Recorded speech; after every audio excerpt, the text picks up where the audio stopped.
Let me switch models real quick.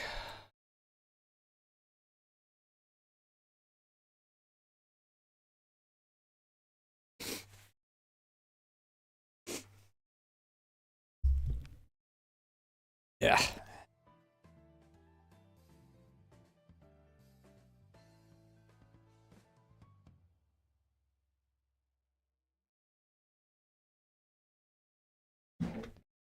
Jesus fucking Christ, who did what?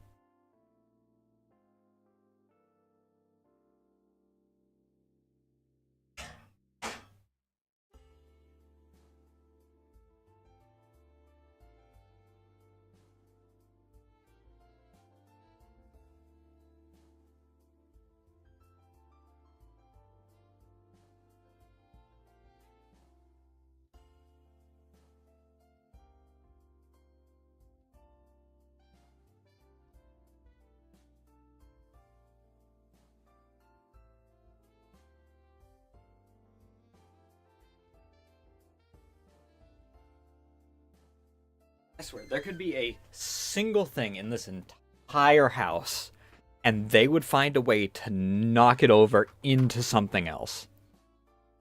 In the loudest way possible. And I have no idea how the fuck they manage it.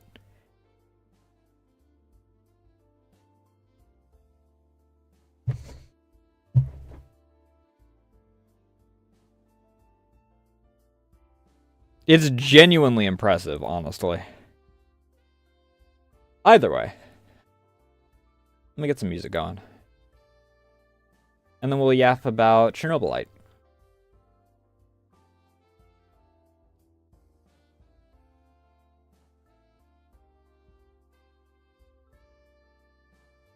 Where do I want to start?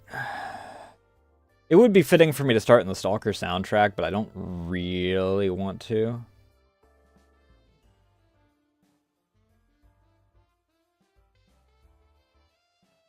Not right now, anyway. I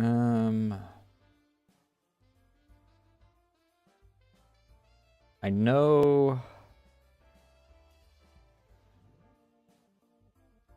My brain knows what it wants to listen to right now. I just don't remember where it is.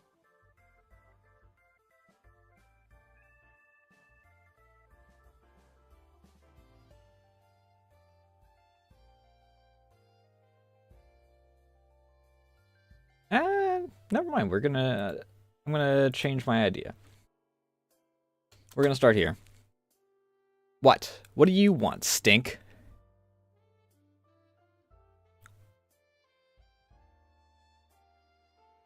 You bratty bitch.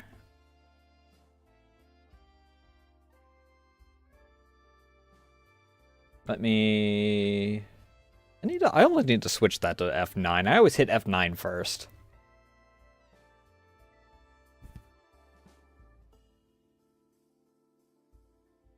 Either way.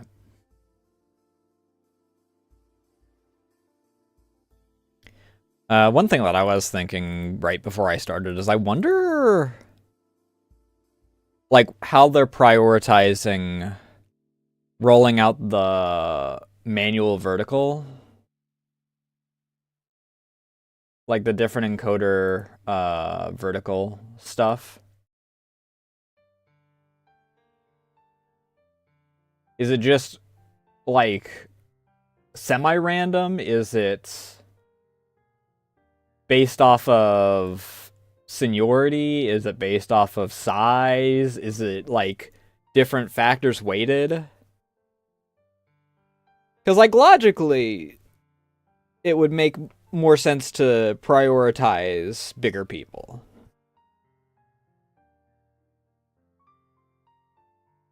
But it would also make sense to, like, factor in how they are. Because, say you go for the biggest people first, and you, like, hand it to, I don't know what, Mr. Beast? I don't think he streams, so it would be kind of pointless to give him, like, the dual stream.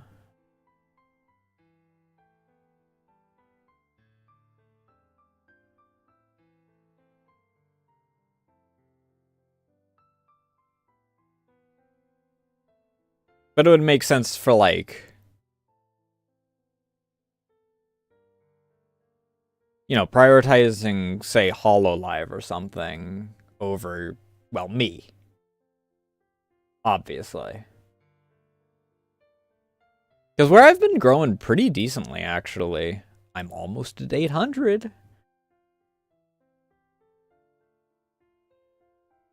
But where I've been growing pretty decently, I'm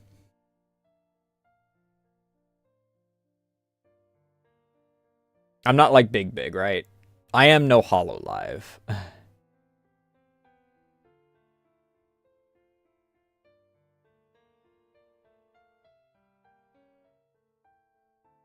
Actually, today's short didn't do too bad, I guess. It looked like it was doing a lot worse when I woke up. But it's starting to do its cranking up kind of deal.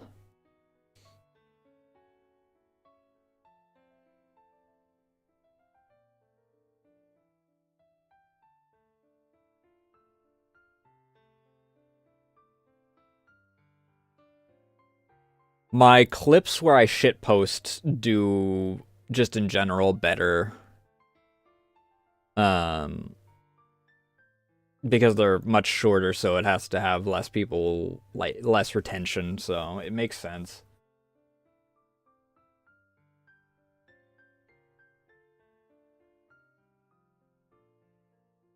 TikTok was completely down yesterday, though, which was kind of annoying. And I feel like it bugged out a lot of stuff because I had my yesterday thing marked as community violation when literally no other site complained about it.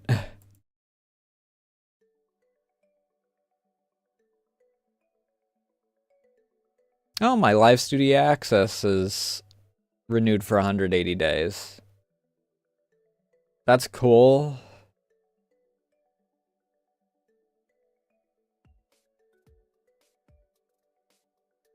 Oh, apparently freaking the video did pop off over there. The today's short did pop off over there after I woke up. It's weird. I don't know if, like, every site's just deciding, okay, we're only going to start showing your stuff once you wake up. Because this is becoming a recurring thing.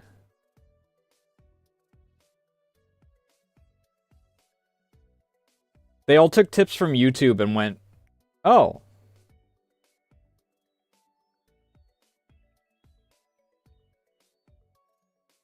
He checks back, like, after he wakes up.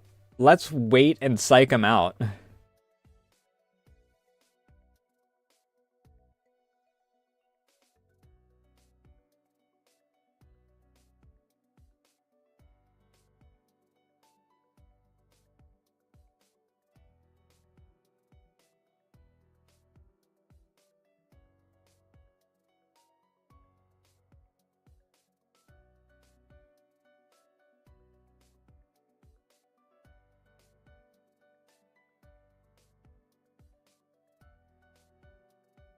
But either way, that hardly matters.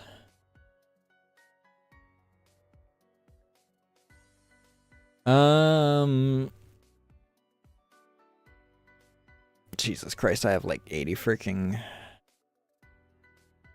emails today. I don't know why.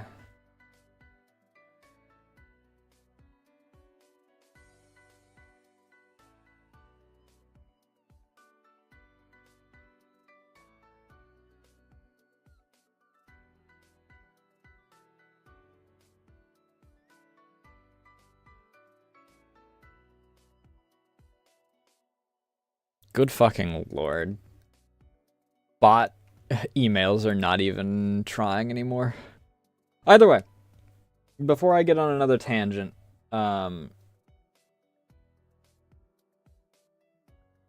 today's actual topic is Chernobylite. I enjoyed my time with it. I don't think that... I mean, it's possibly also partially tainted because I know that the sequel is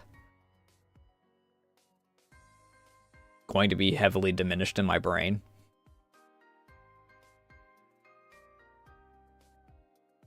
So I'm not gonna, like, have any pull toward that. But so I'd probably place it lowest out of the three big Slavic post-apocalyptic. Metro will always hold a very special place in my heart, and S.T.A.L.K.E.R is... I'm always called back to the zone. Let's be honest here. In fact, freaking Chernobylite made me want to start doing, like, weekly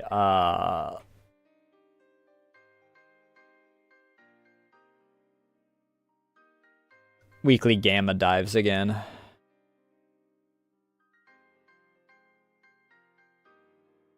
Now that my PC can actually handle it.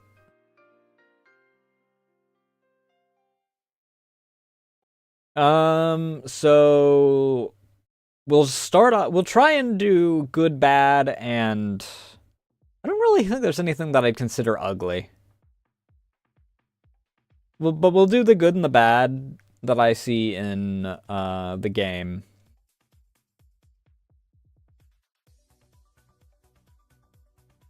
And then, if we tangent, we tangent. Oh, one thing I do want to talk about. This week's schedule. Before we actually get started into this.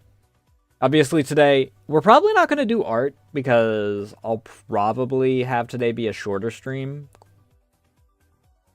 Massive quotes, because I might just do Enfield, and who knows from there.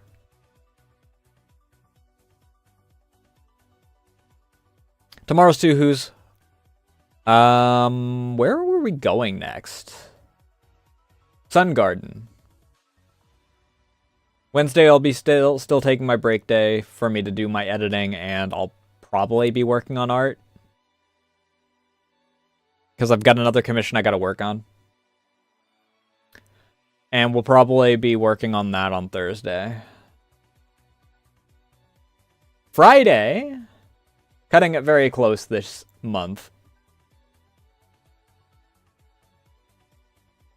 But we've got a very special VTuber Vault this month. I have my first duo, actually my first duo ever. Not just, like, in X amount of time.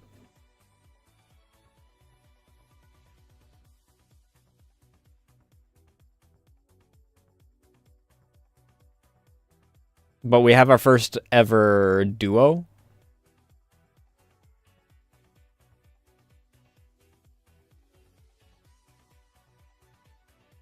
Because I invited Liz and Sin on for VTuber Vault this month.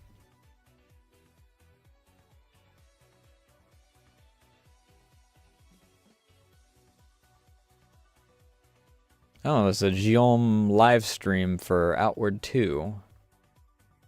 I need to finish Outward 1. Tebra and I need to finish Outward 1. But honestly, unless we decide to sit down and just freaking beeline the story, I don't... I mean, we're using My World anyway for freaking beelining the story, so...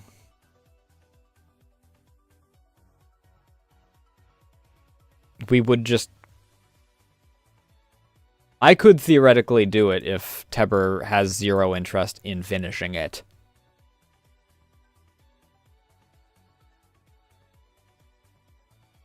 Either way, back to the topic at hand. The good. The atmosphere is very good. I pointed out several times that They had a single jump scare, I think, through the whole thing. There did seem to be a few points where it wanted me to be scared by something because it'd do a music sting. But it either held itself back for like a shock thing, or where the character would gasp.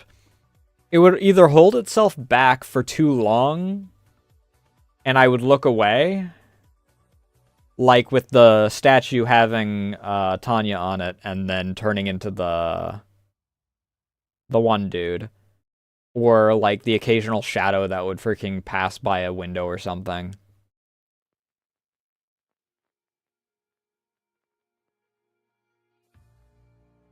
But I do think that there was only one jump scare that I ran into, and it was like a dynamic encounter. So I'll definitely give a lot of credit for them doing the right thing.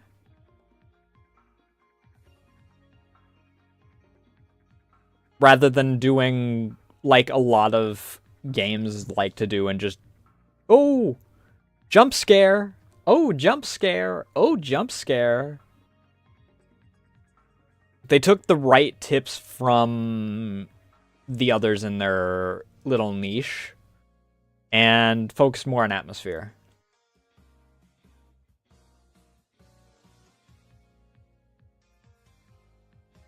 Which I appreciate. I would have probably been disappointed by the game if it had just gone, well, jump scare simulator.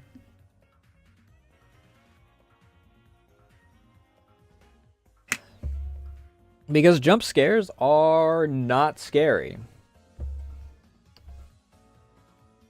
Not in a vacuum, anyway. Like I said, the one jump scare that it did got me because it had set up the atmosphere and they were so uncommon that it actually was a startle. Instead of just going, ha ha ha, here's the 700th jump scare in an hour.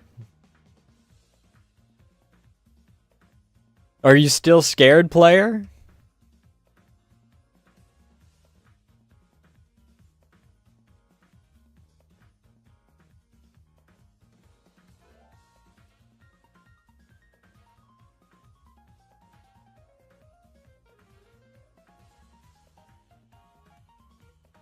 Which, like, I mean, for certain games, I guess, like, if that's your motif, sure.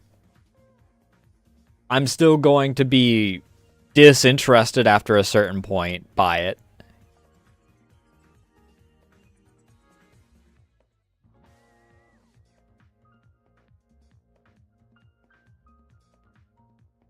But it's not the worst if it's your freaking flavor.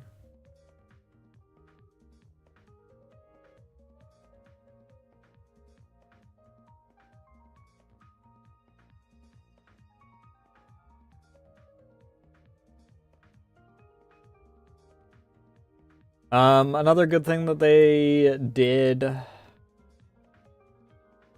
the visuals were really nice overall. And they did add to the atmosphere. I will put an asterisk with that as a point we will get into in the bad. Because there are a select few things that were not great as a result of that.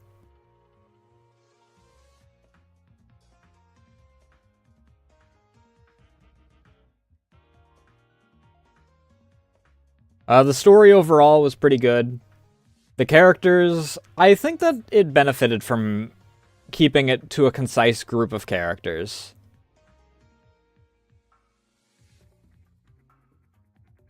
And I'll also put an asterisk next to that, to a certain degree. For, again, we'll get into that later.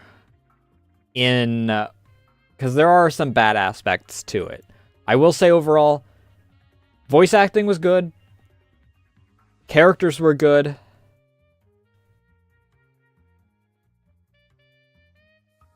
And they were pretty well fleshed out and had a good amount of,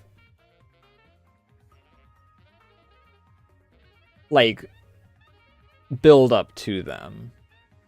A good amount of information. I'm gonna put this in a more neutral. I like the choice mechanic and the ability to go back and, like, change them in the same playthrough.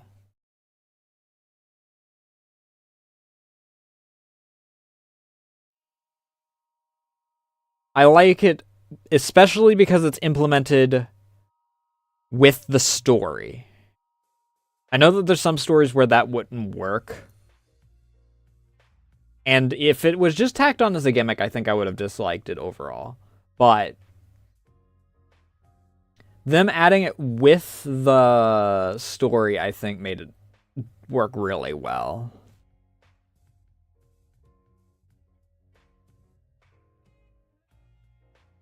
But I do like, due to how small the changes can be, and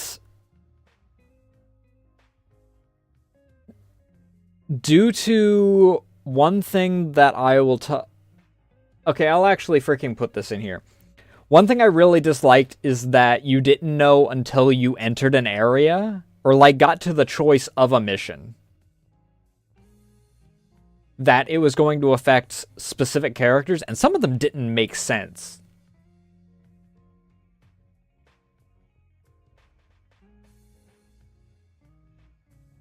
Like, some of them just seemed like they needed choices so that you had choices for the characters. And I will definitely put one of the most egregious examples in the bad section once we get to it. But I think that doing a first blind playthrough would have been more annoying, even though I did really well. Like I said, I think I got the best ending.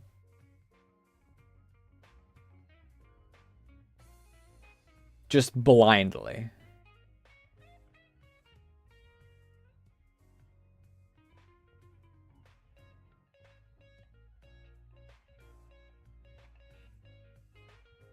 But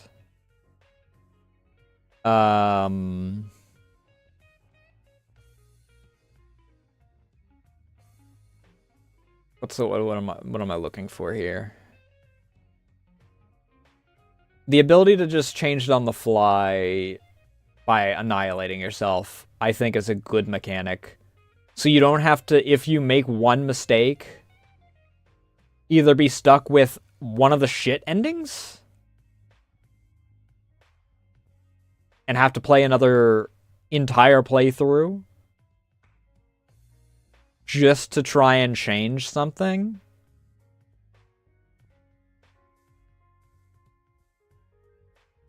And also, it works with, like, the story.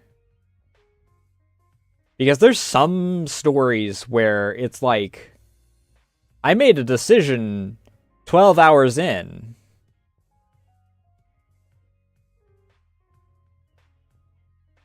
And I didn't realize that it pissed someone off until 40 hours in.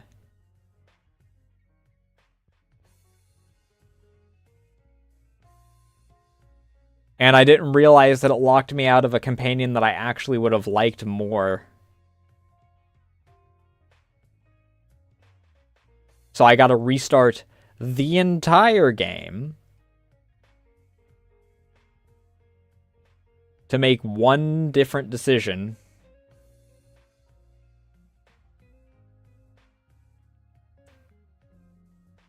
And then you find out that it means that you don't encounter that person until 60 hours in. Because they're not pissed at you, so they don't freaking approach you and go, hey, fuck you, dude.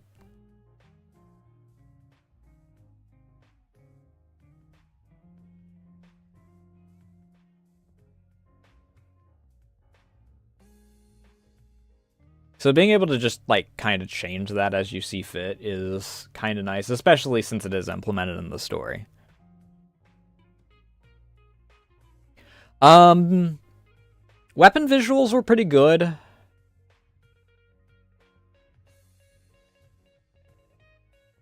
The ability to influence the outside world was nice. And I'll put an asterisk next to that.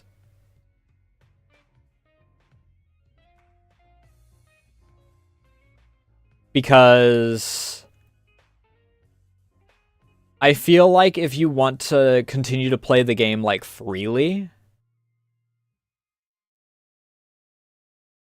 you will at a certain point reach a problem point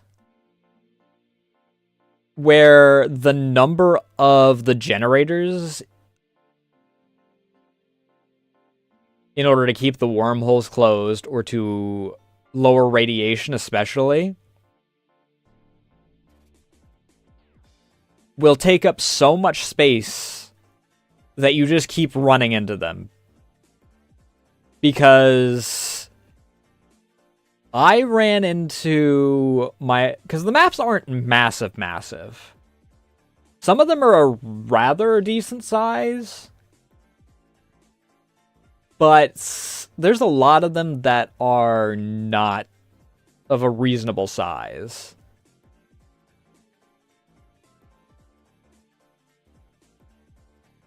I suppose in free play,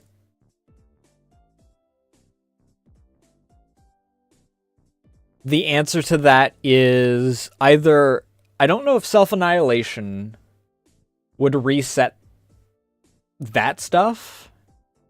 Like, the first time you die, a lot of the outside world stuff gets reset.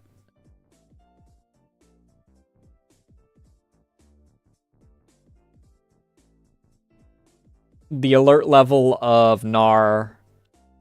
drops back down to, like, 0, and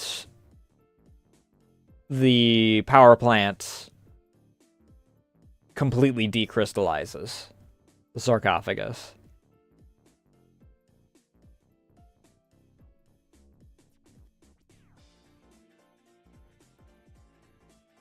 But if that doesn't happen like that, then there will become a point where that kind of just becomes a problem.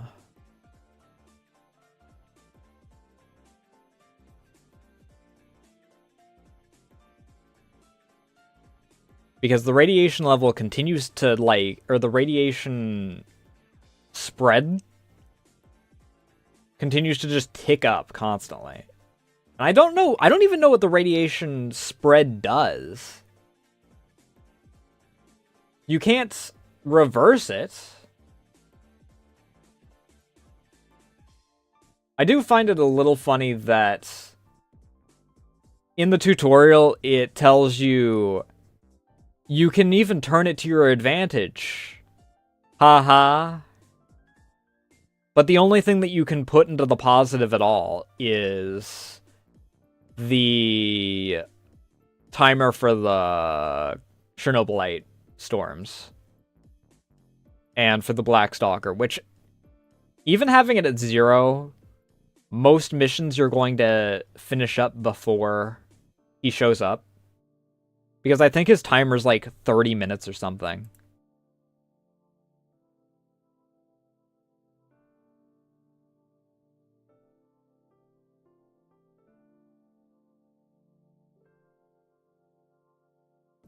And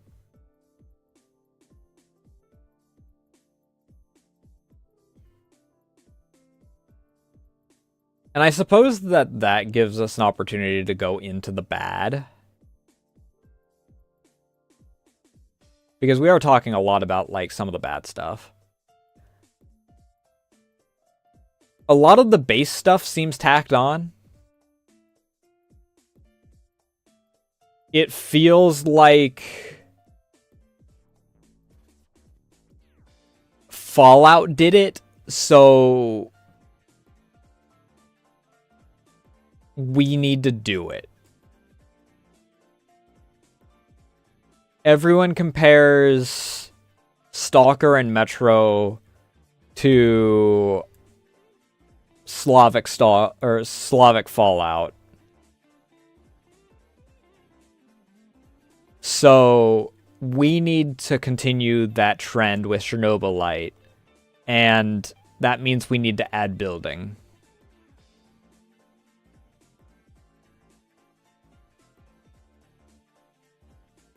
And I think that it wasn't done well.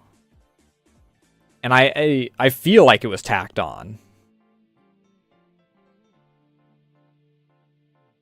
Because, A, at a certain point it doesn't matter.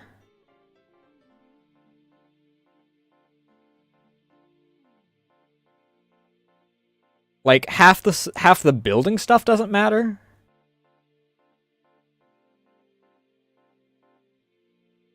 Because you reach a point where you're just like, okay, all I do is railgun stuff,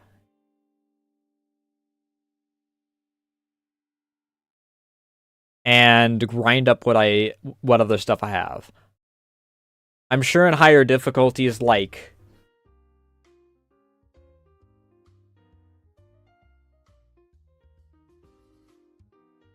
here's the thing, I wasn't even in, like, an easy difficulty. I was on normal. The next level up until you get... Let me double check.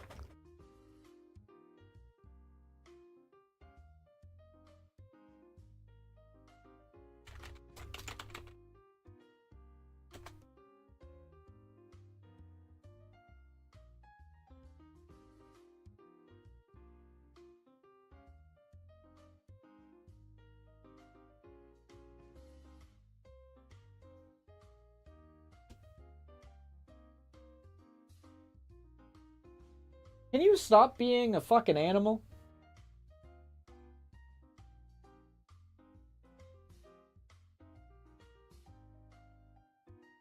Yeah, so...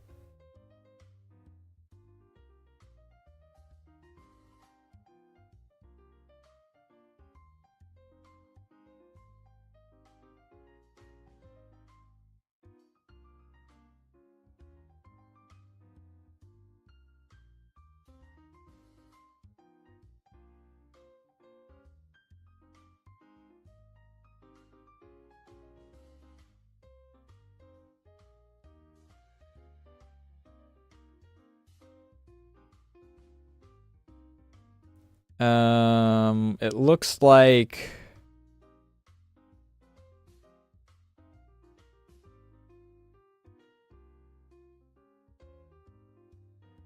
it reaches up to insane.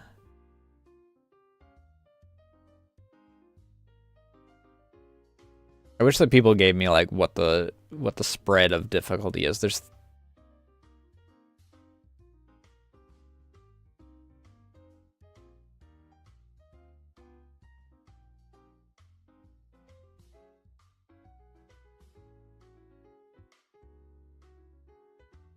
But we played on normal, and I think insane is the next level up because someone said the 3 difficulties.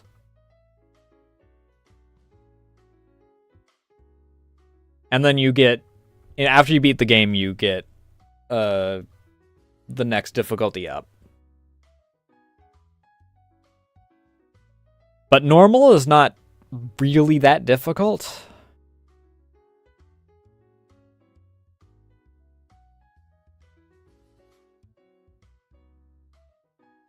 At least, like, getting stuff and whatnot. I ran into a few spots where I was, like, running low on certain resources due to things that I was trying to build for the base. But I don't think I ever ran into it due to stuff that I was trying to build for myself aside from lockpicks, which are for extras. And the doors don't relock between times that you go out, so you only need so many lockpicks through the entire game.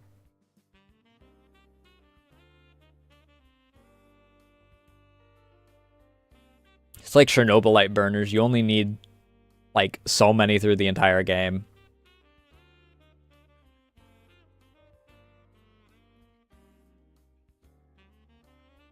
Ugh.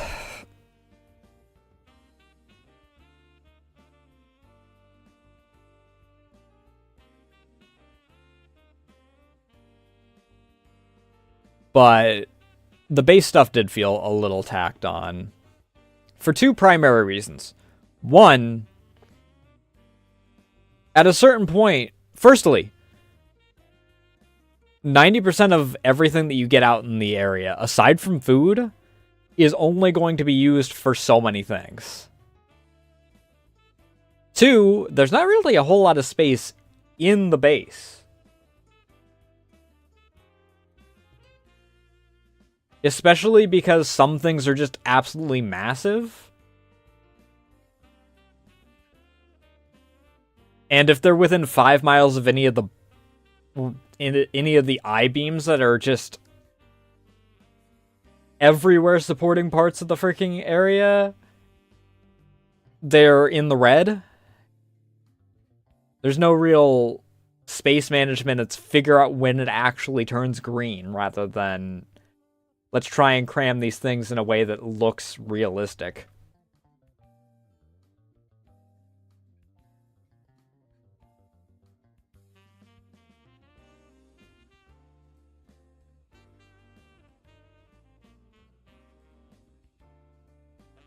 It's basically beeline for the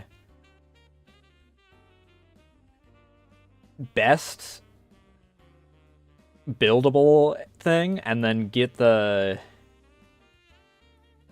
railgun station, get the ability to make the railgun, and get the force field generator station. Because I used armor for one mission before switching to the force field generator.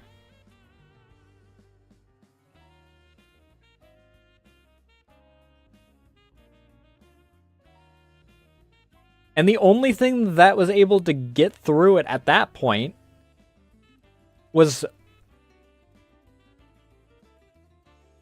I don't know if it's headshots on you or what.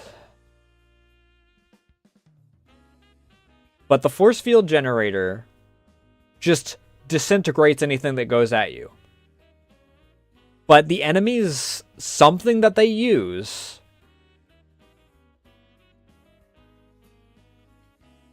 And I don't know if it's headshots, if it's one of their specific weapons, or what.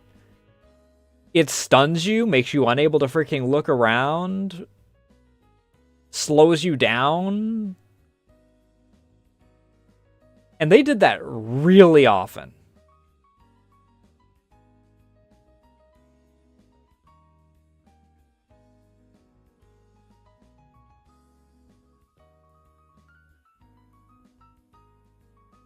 It wasn't challenging. It was annoying when that happened. Because all it is, alright, I guess that I'm losing all of my extra batteries in this fight.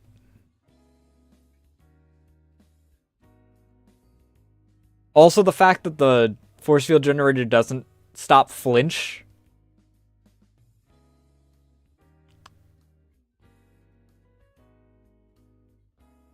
It makes sense for all the other armor types, because all the other armor types are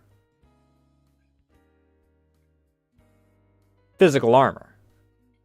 It makes zero sense for the force field, which says that it stops and dampens and disintegrates any projectiles that come in.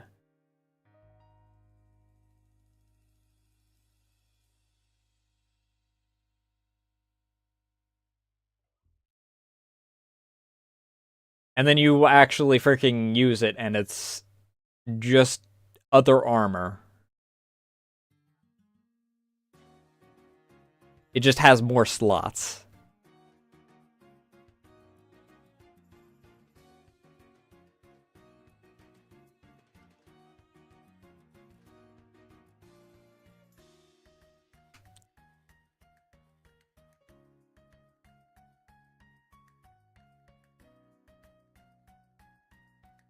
So I don't know how that mechanic was working. It made fights annoying at times.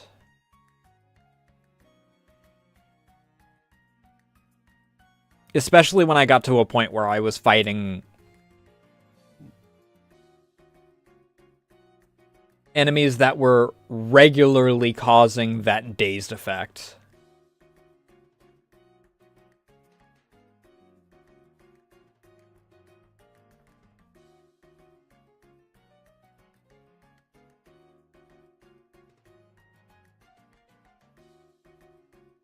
But most of the stuff isn't terribly expensive in the base, even as is, before you get the, like, cheaper thing. The only thing I ran into a problem with is mushrooms.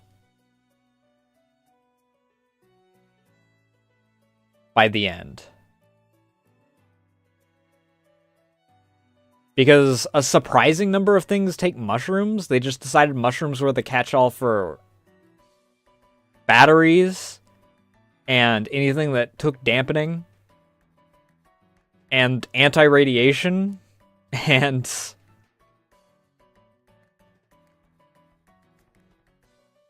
some of the recipes were a little head scratchy.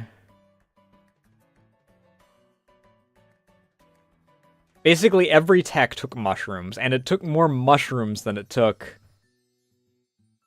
Like, I could use a single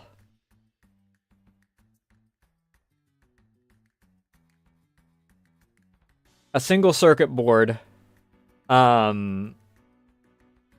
three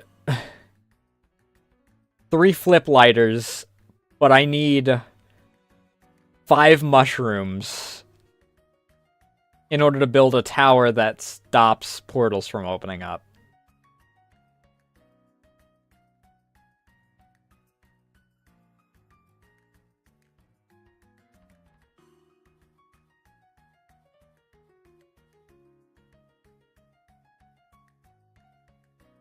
And everything else starts becoming really common, but freaking mushrooms don't.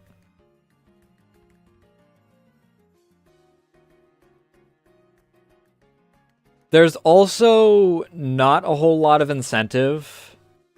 And you actually get punished, I think, to a certain degree, from my perspective,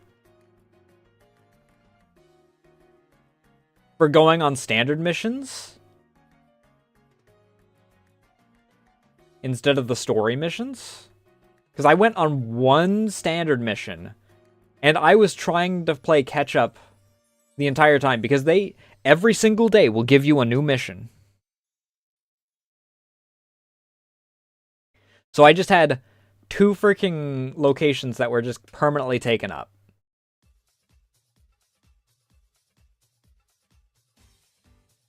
At any given time.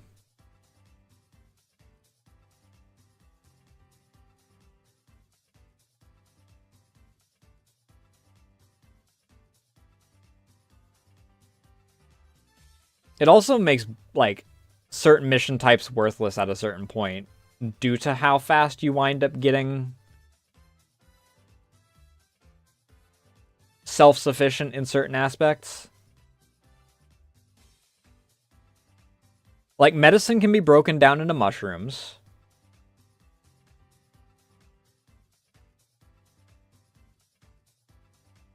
Or herbs. If there's 2 types of medicine that can be turned into mushrooms, which is worth it to send people out for it. There is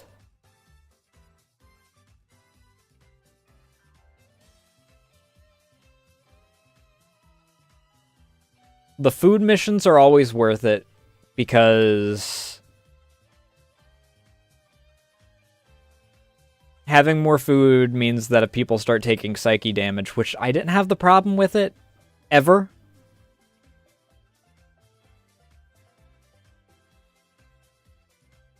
But it's a good way to get them back up, is giving them double rations. But I didn't really ever have a problem with that.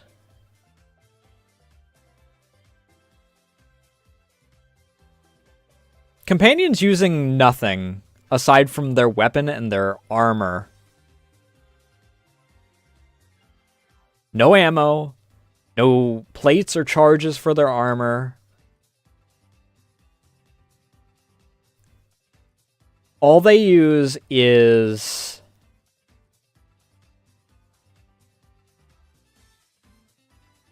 whatever food you give them at the end of the day. And if they somehow fail something,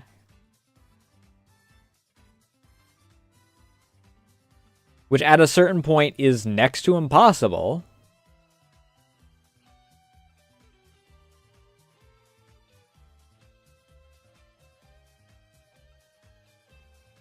once you freaking beeline for the railguns and the freaking force field or disruption field generators,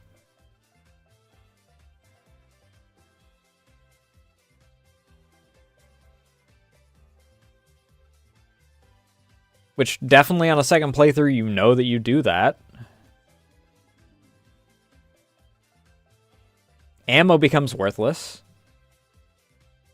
Meds are somewhat useful for you depending on how freaking combat-oriented you are. It really stopped becoming a problem to be combat-oriented at a certain point, because aside from me having to wait for my weapon to recharge,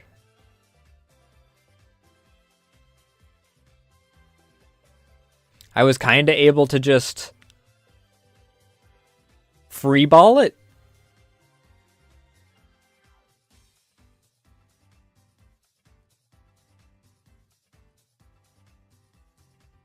There was no real reason for me to worry about anything.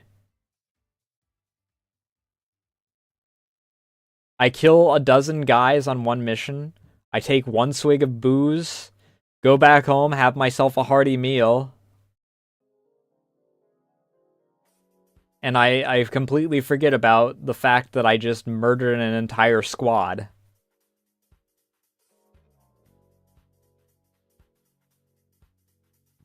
The stealth kills at the beginning of the game, which, again,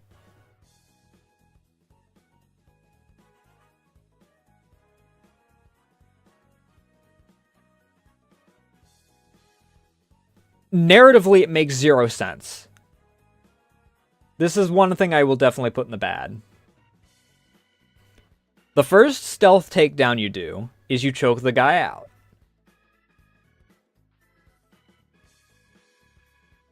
Your ally says you should have just stabbed him. It would have been faster and X, Y, and Z. And you just suddenly start freaking stabbing him like you freaking have always been a serial killer the moment that you get into the zone for every takedown until you get the non-lethal takedown, which is just the same takedown that you did at the beginning of the game. Which the guy that scolded you for doing non-lethal takedowns teaches you.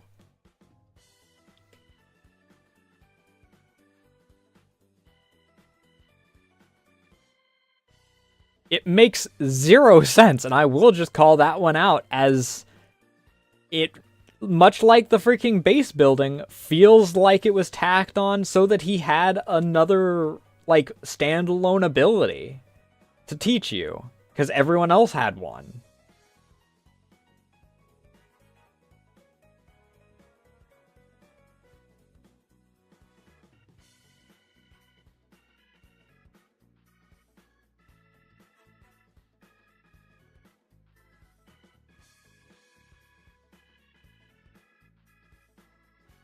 That's like one of my biggest complaints about the skill system. The skill system overall is not, like, bad. But I'll get into my other biggest gripe with the skill system, which ties into another thing, in a moment. We're an ad break. I'll be right back. I have to pee.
All right.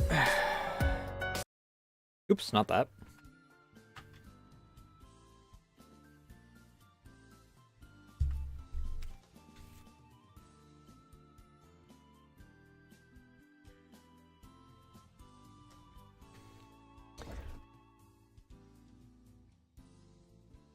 But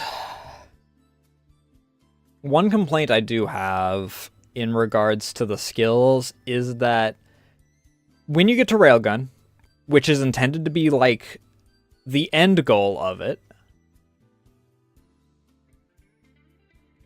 and for it's just the best. Like, there is no reason to use other things.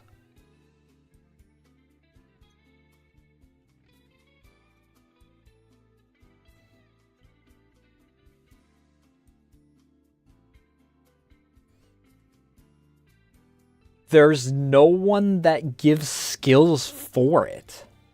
It doesn't fit under any of the umbrellas. And I kinda... Alright, I'm gonna go three-pronged with this for 3 different complaints.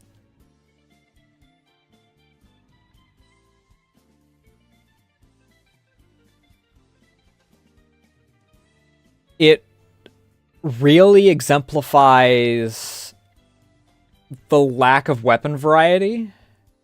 All of your weapon types are covered for the most part.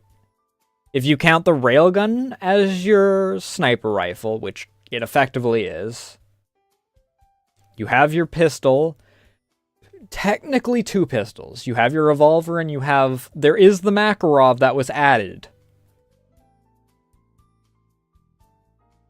We'll get into the problems with that in a minute. You have your shotgun, exclusively the 4-shot pump-action shotgun, which doesn't seem to have any upgrades at all.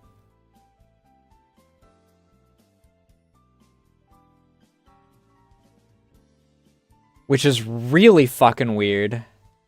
Unless it's because I was using a field bench instead of, like, at the base.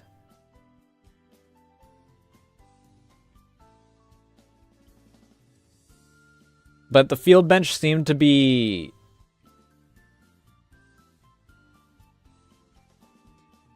the base bench, it was just one of the ones that you found by using a lockpick.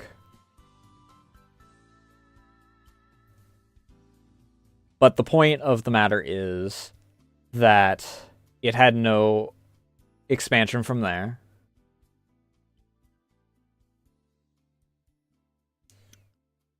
So You have just the base 4-shot shotgun, which, despite using slugs, has the spread of a shotgun. It is labeled as slugs. All of the shots are slugs.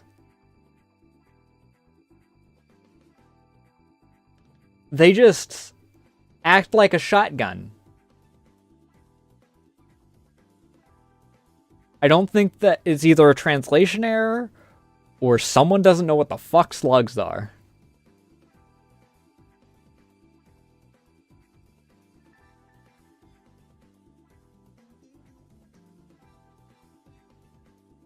But 4 shots is not good enough for, like, any encounter.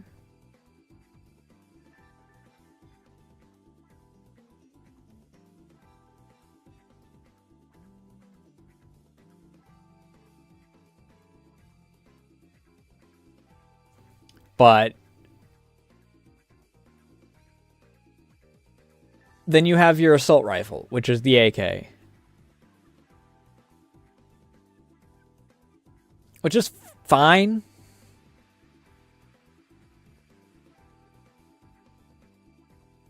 It eats up ammo way too fast for the stacks that it does. Because I think it uses a 20-round mag, which is a stack of ammo.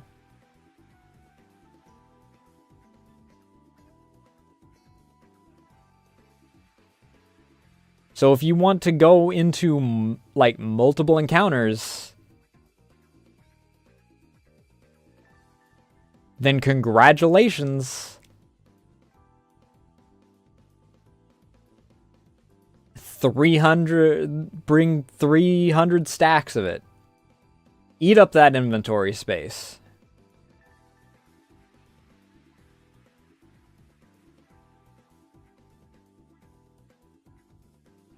It's not great.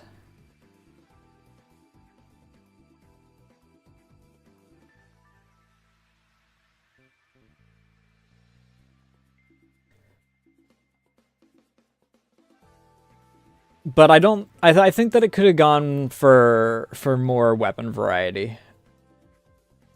Being able to add attachments and whatnot is nice, but that's very limited. Even, like, if we're going, they took a lot of inspiration from Fallout 4, which they seem to have done.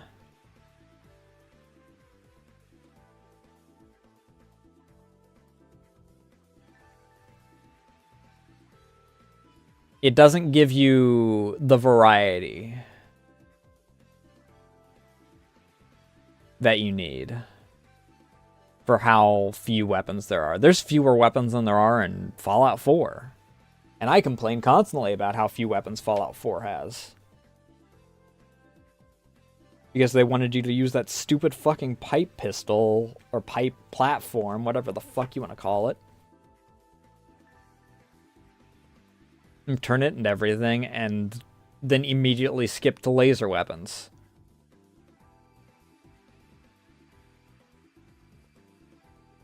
Which they do want you to just skip to laser weapons in Fallout, and that's the reason why modded weapons don't use laser ammo, because a lot of the modded weapons are hyper overpowered. So laser weapons are just...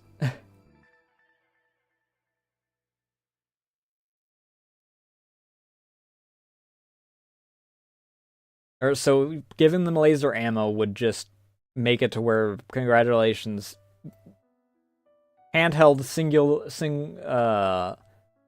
single target mini nuke for free.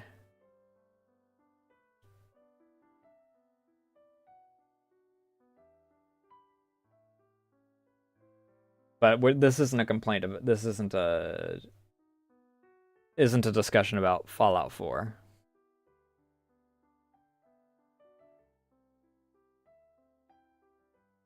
I don't know where you're supposed to find the crossbow, or if that's a DLC thing, or what. Or if it's an update thing.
I don't know what the fuck this person freaking is on about.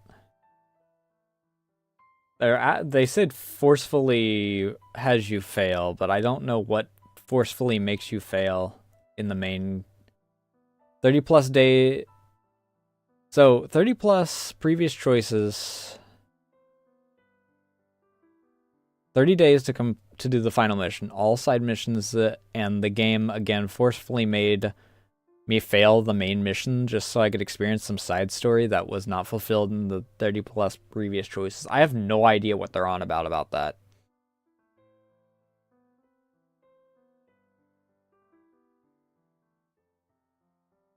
I don't know what they're on about any of this forcefully thing.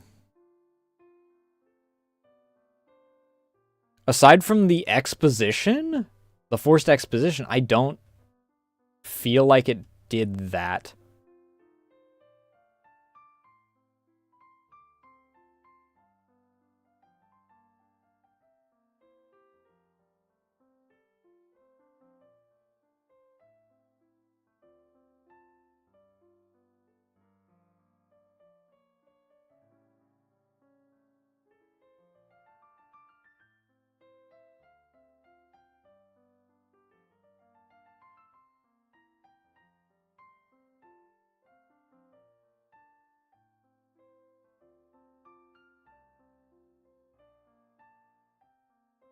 I don't know.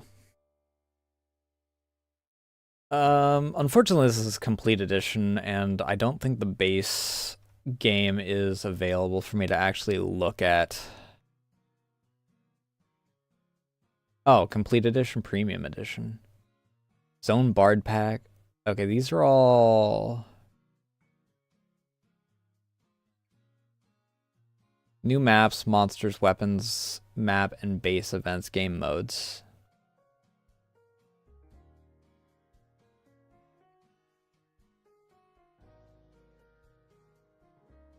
Can I have like what was actually added in those?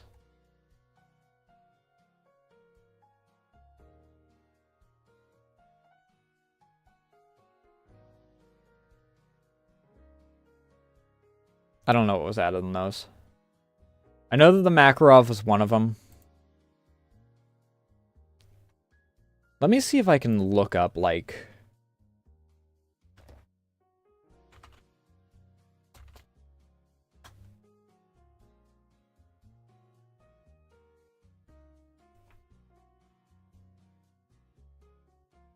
Okay, the only ones that actually have... Was the railgun something that was added later? Because the Makarov is not one that has its own independent page. The crossbow doesn't have its own independent page, which, based off of me not finding any in the overworld, makes me feel like it was something that was added later. And then the railgun also doesn't.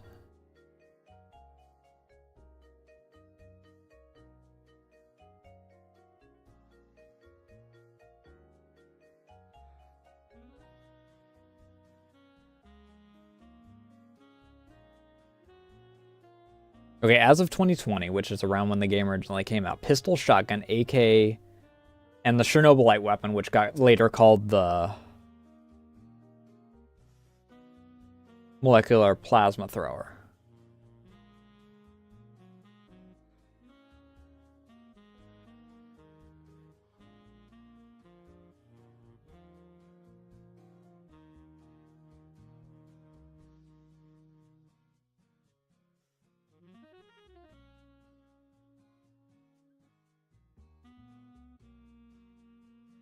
So the Makarov, the crossbow, and the railgun were added later.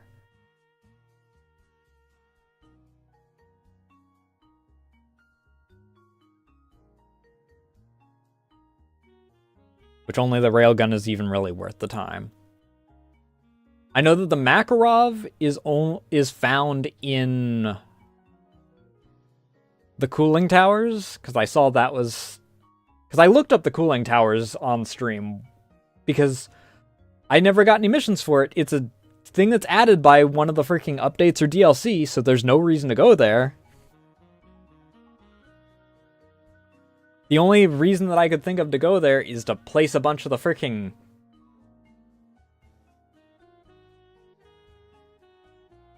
anti-Chernobylite things. Because if you never have to go there again, that means you don't have to freaking accidentally run face first into a bunch of them.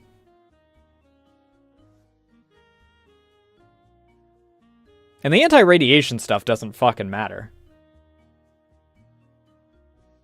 Again, you can't lessen the amount of radiation.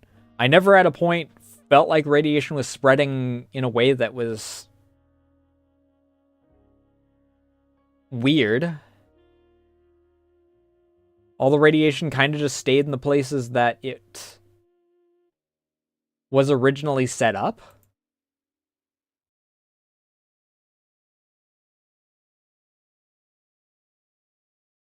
And it just constantly ramped up, which, again, leads into the problem of you just constantly have to make more of the freaking dampeners.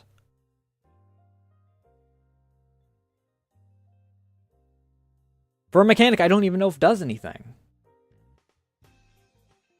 I see numbers go up and down, but I don't see what those numbers mean in the world. But the point is that there was nothing really to go, there was no reason to go to the cooling towers.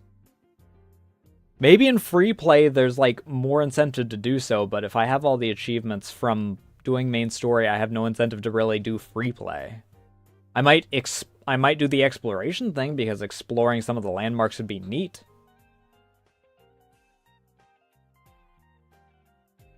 The problem is that free play doesn't have you do the base stuff. It is just go into a map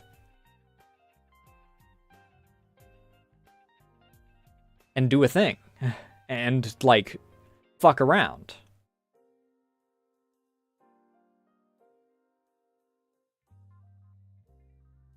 Which kind of just leads to the same problem.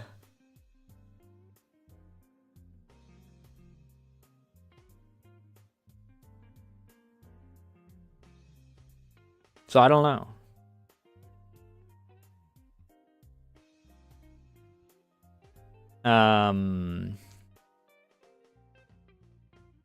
Plus, if I go to the cooling towers at all, that's another day where I'm just going to get another objective the following day instead of using an objective, and then I've got 3 slots that are always taken up, and then I either am sending a character into something that they have a 50% chance of getting injured, killed, or or kidnapped, according to the thing. Captured.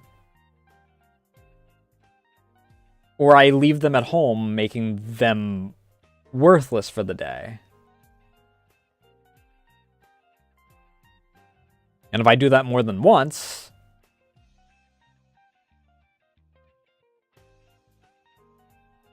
If I go to the cooling towers more than once, because I want to see what's actually there for, like, other loot things, then another slot's taken, and I can only leave one person at base.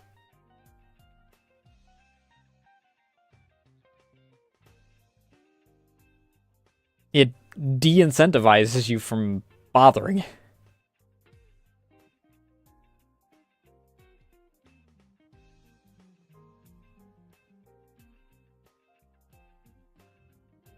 Though there are certain missions that really just feel like filler and Borderlands you.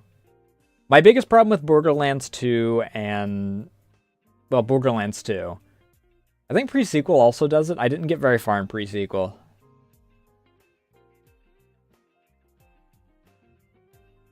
But there is several... I'm told that Borderlands 3 also does this.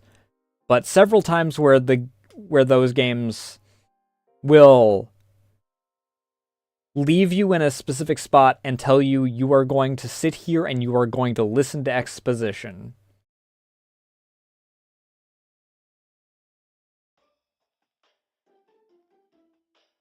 You can at least walk around and fuck off for a little bit while people are talking at you in Borderlands. In this, there were missions, like I said, every time that my wife showed up, I was dreading it. I guess it's my mom. Because I'm her son, but also a clone of... Listen, it gets weird.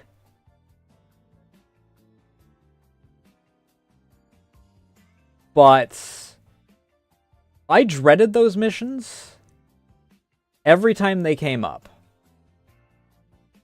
Because it was, firstly, a lot of rehashing things. Or just, hey, remember this thing? No, I don't really remember that. Or yes, I do remember that. A lot of just talking at me as I was forced to look at 5 square feet of wall. Or look off into the distance. Or look at something specific.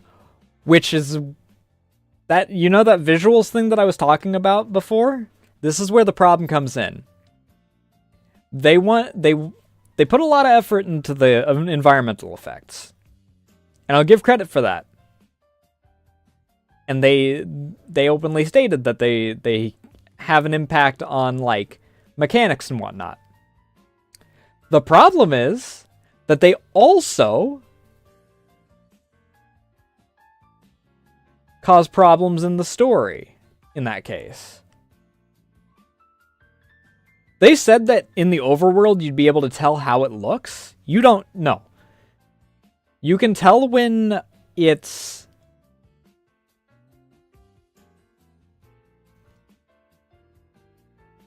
So, 3 lies that we're told. You can tell in the overworld when something is going to be intense.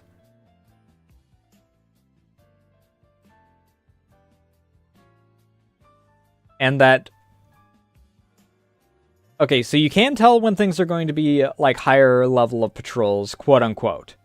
Because the patrols are just going to be higher overall, in general.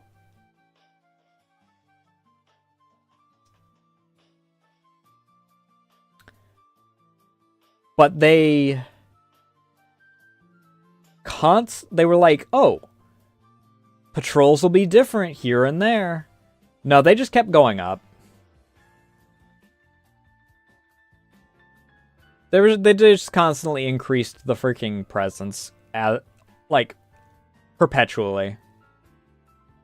Until they reached a plateau, and then it's just like, okay, every time I go in here, I'm going to have to fight these 3 patrols. And at a certain point, they're all freaking, like, 2 armored dudes, 2 sergeants, and freaking X, Y, and Z.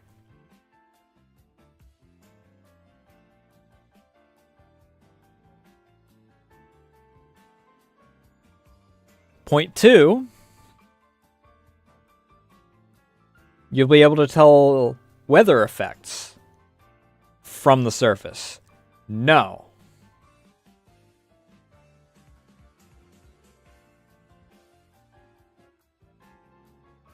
I'd go into somewhere on a bright and sunny day, still dark as fuck when I enter. Would randomly get fog with zero indicator. Those are the only two effects I really got. I mean, the Chernobylite storms existed, but at a certain point, you start putting enough dampeners down, and those don't show up like enough to be a problem. That's the only truth of the ebb and flow kind of deal that they said that there was. Is that they said, oh yeah, based off of how the sarcophagus looks is how many monsters and how much Chernobylites in the air and blah blah blah. That's true. At a certain point, you just don't have any. Because you put so many dampeners down because that's the only thing that you have to spend resources on anymore.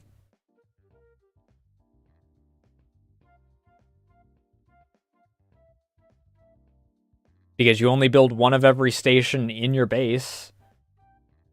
And at a certain point, you're exclusively using the railgun.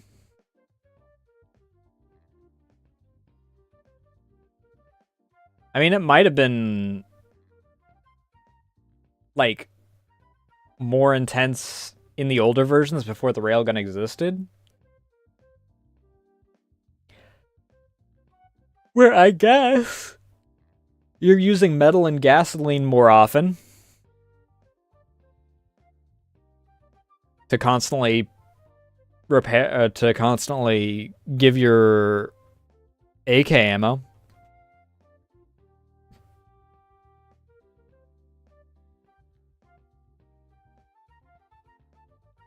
But there wasn't really any indicator for any of the stuff that they said was going to be indicated in the overworld. It's like, what were the force fields? The only place that a force field showed up in the daytime was over the freaking power plant. The force fields would show up at night, but they'd disappear in the morning.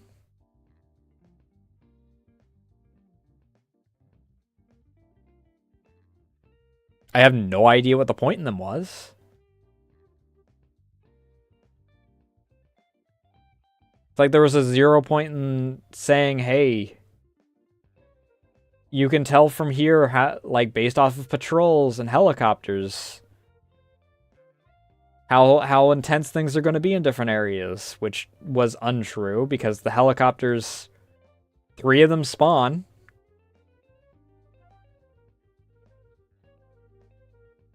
In 3 different areas, and then some lights show up in certain buildings. That's it. The only other real change is a story change. Chernobylite takes over the hotel. No, the hospital.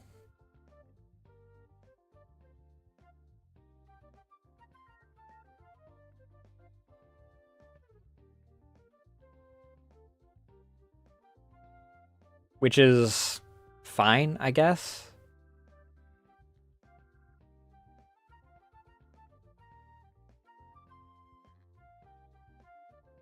But all that to say, going into an area where I was going to be force-fed, where I was going to have to stand stark still and be talked at and guilted for something that, in the end, it turns out, my character didn't even do.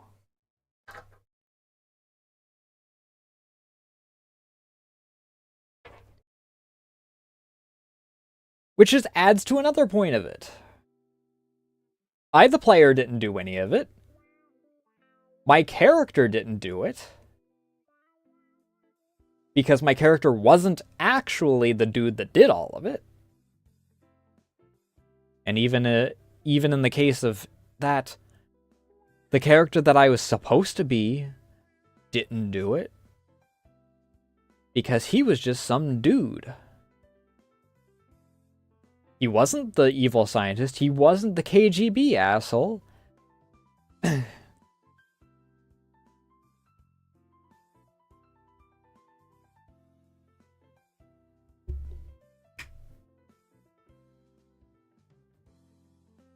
The only thing that actual Igor did wrong is that he tried murdering me, his son. / clone.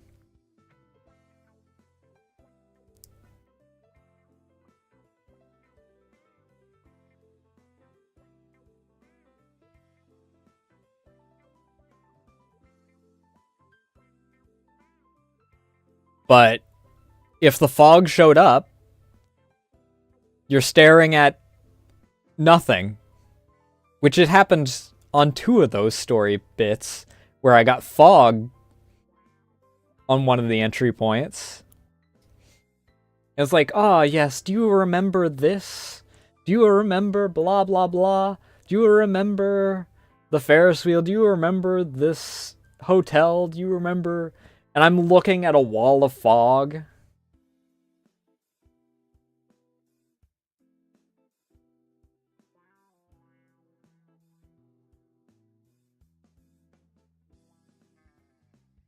Which is real fucking goofy.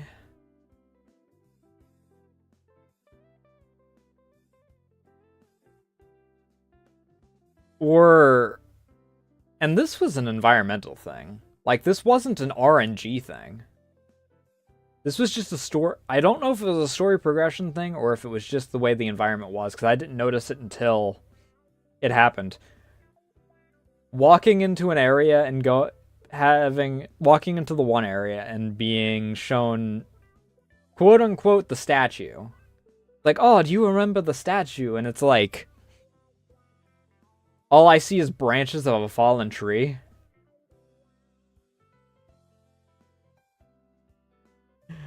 Was goofy.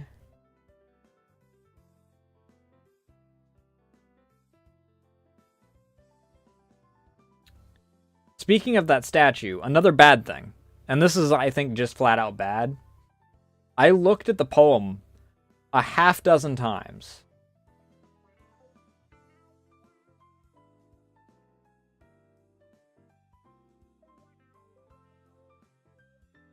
And then I go into the mission where the poem actually matters.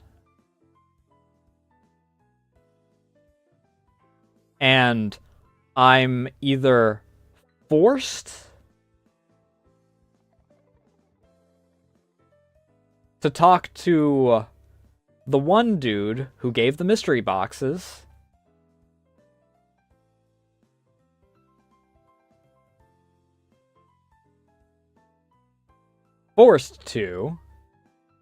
even if I'd looked at the freaking poem a million times. I'm forced to talk to him to get the answers to the puzzle, which completely makes the point in putting the poem there beforehand pointless.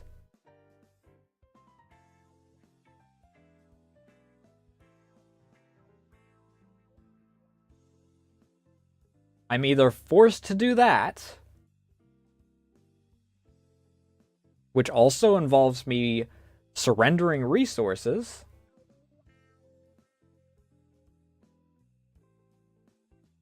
or I'm forced to take the brunt of all of the freaking traps. My character doesn't remember seeing the fucking poem 16 times beforehand because the poem was in the freaking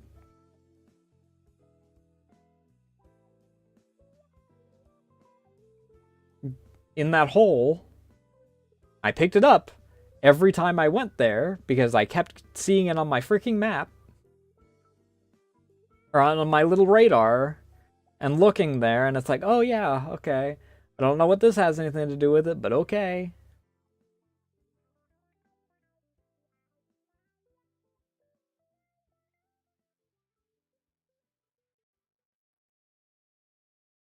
That is bad.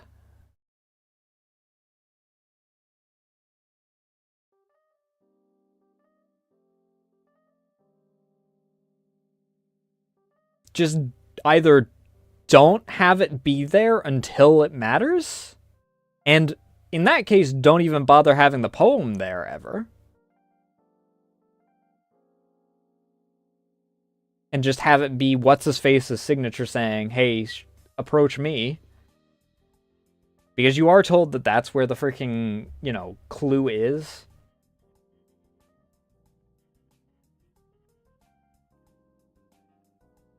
So you go there after you're told that the clue is there, you open the thing up, and it's like, oh, hey, meet me over here at the bench. Which was pointless anyway, because I talked to him. That matters less,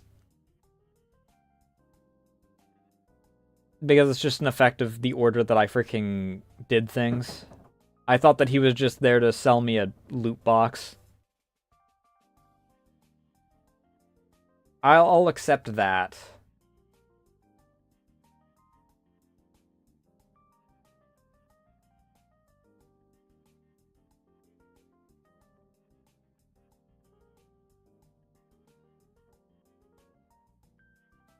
But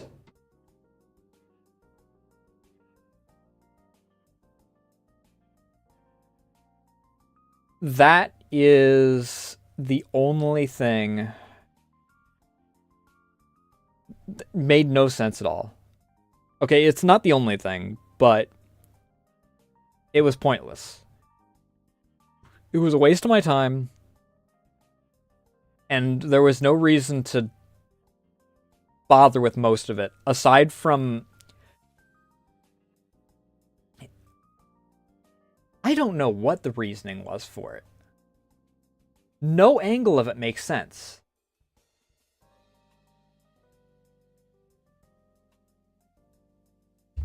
Like, if you need something there because you don't want to freaking change assets, or, like, remove the trigger for you to be able to move the thing,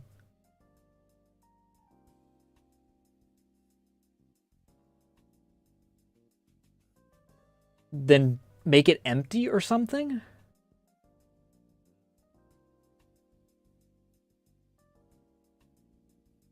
Because they had to consciously swap out what note was there. That's the point.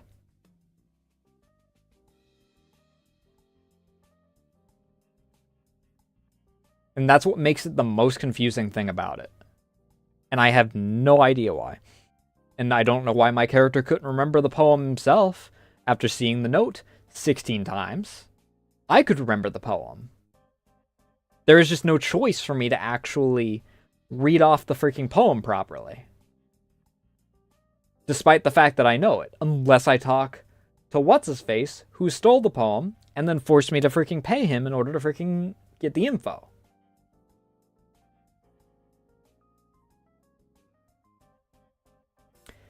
Bad. Didn't matter because I had plenty of resources to give him. Bad design. Takes all the control out of the player's hands.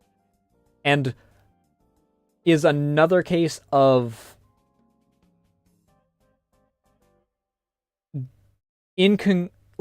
lack of consistency between... Inconsistency is the word. For some reason, my brain wanted to say incongruence, but I don't know what that word even means. Like, off the top of my head. But inconsistency between...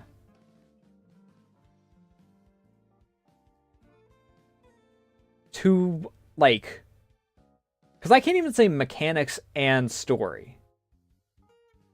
Because even the story has instances where this goes wrong. Which we'll get into in a moment.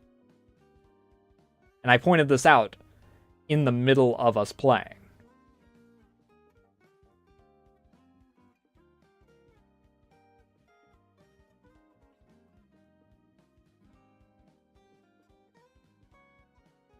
But it is it takes me out of it when stuff like this happens. I'm a nuclear scientist that is one of the smartest around, enough to freaking be here freaking doing X, Y, and Z. I made a goddamn portal gun out of a box of scraps and a rock. But I can't remember a poem that I've seen 20 times because I didn't get it barked to me from a speaker after handing a drug addict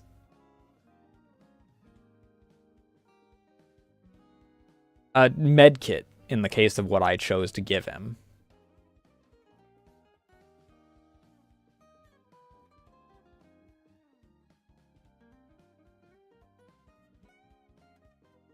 Also, I love how everyone has the same, like, idea of what rations are. Everyone just chose the exact same, like, amount of food that across the board, because everyone will say one ration and whatnot. I know it's for, like, consistency's sake, but it is very funny. It makes sense in, like, other things where you're using things like bullets. Like, a bullet is a set thing. A singular military-grade AK-47 7.62 by 39 bullet in Metro is going to be the same across the board.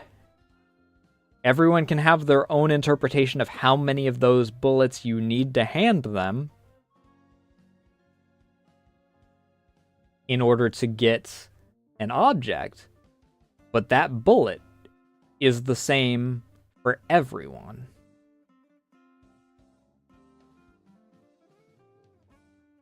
In S.T.A.L.K.E.R, everyone uses rubles.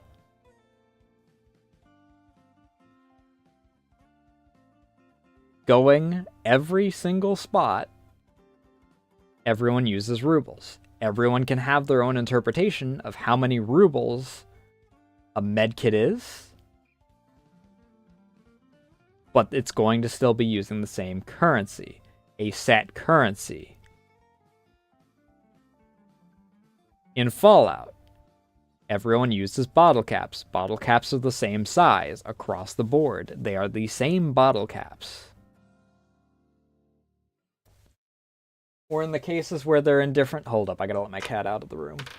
Well, my sister's cat, because she closed the door on herself again because she is stupid. You dumbass. Open the door. Get out.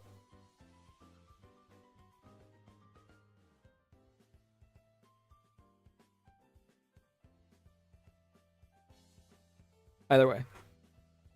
In Fallout, since they wanted to take a lot of tips from Fallout for random mechanics in this,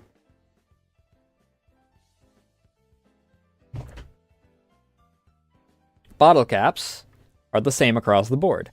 Even in instances where you are using other currencies, like Fallout 2 started using NCR's currency, it is a set currency.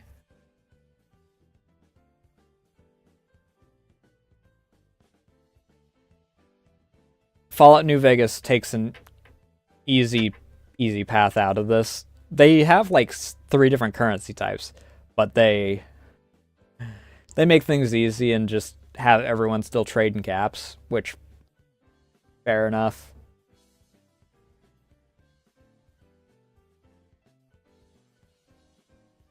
But the point is that it's still a set currency in each of these cases.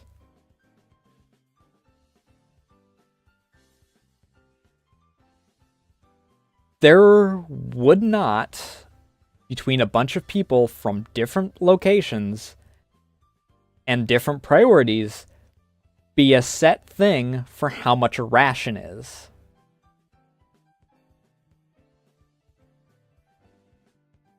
the size of a ration is a gameplay-focused thing. It makes zero sense for that to be a currency. If everything that you found was exclusively stale, half-moldy bread, fair play. The equivalent of a loaf of bread is one ration in that case, which is what they use as the symbol for it. But you're finding apples, you're finding roots when you get the skill, you're finding edible mushrooms. I think that there was cheese in some cases.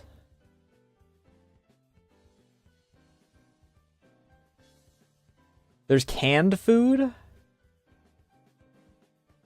There is no consistency in how much a ration is for that, logically.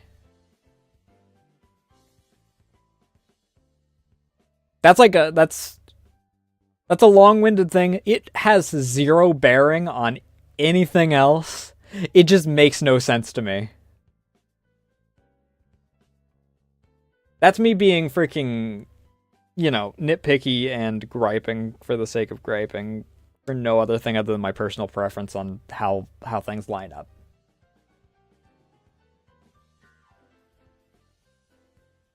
It works fine. That's fine. It makes no sense to me.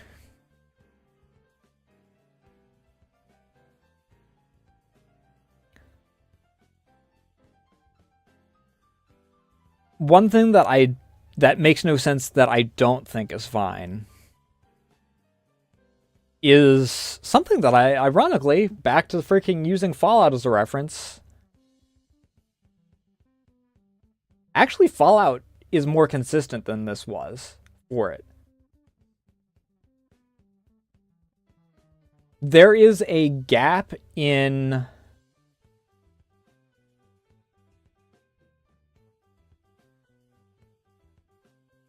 even like the main parts of the story where your decisions do not affect jack shit.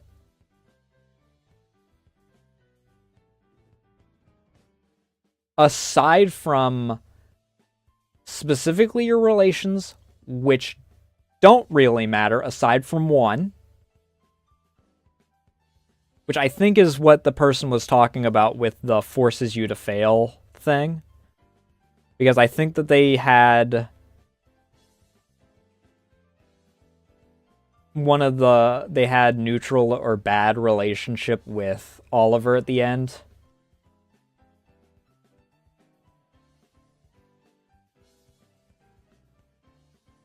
So you get he shoots you if he doesn't like you.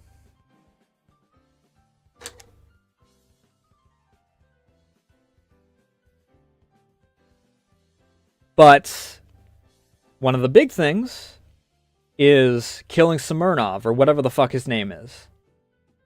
This does not matter at all. Everyone still talks about him like he's alive. You kill him in the middle of a base, in broad daylight, in a tent.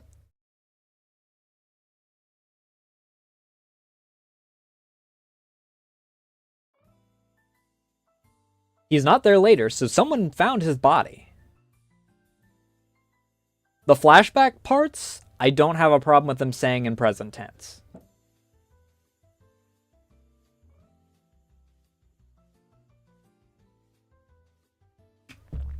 Your character, which talks in present tense,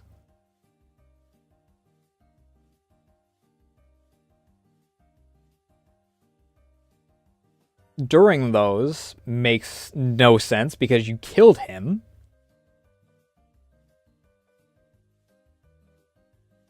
The general, who talks in present tense, is in the air when you abduct him, is in the area that you killed Smirnov, or whatever the fuck his name is.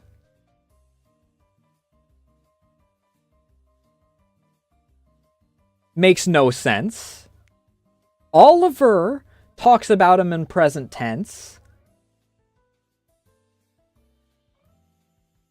Even in the finale where he has the chance of shooting you, and where he is explaining who he was talking to. Actually, no, he doesn't explain who he was talking to. He just tries to make excuses. He does explain, like, at the end. Which, by the way, that whole part does lead to a bit of a problem.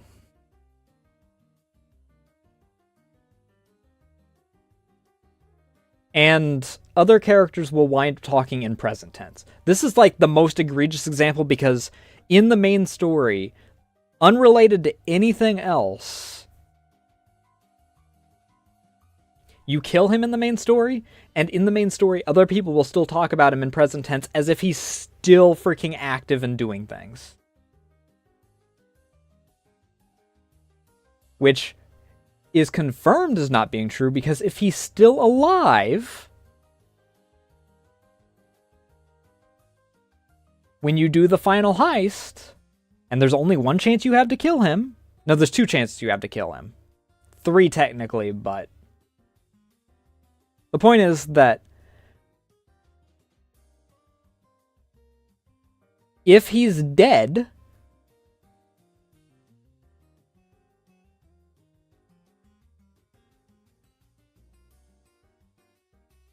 he can't set a trap for you. If he's alive, he sets a trap for you at the end of the game. The fact that the trap doesn't... And this is where it is the word, like, probably the biggest example of it. Because both of these occur in the final heist. If the trap doesn't happen, it is confirmed that he's dead because he didn't set a trap.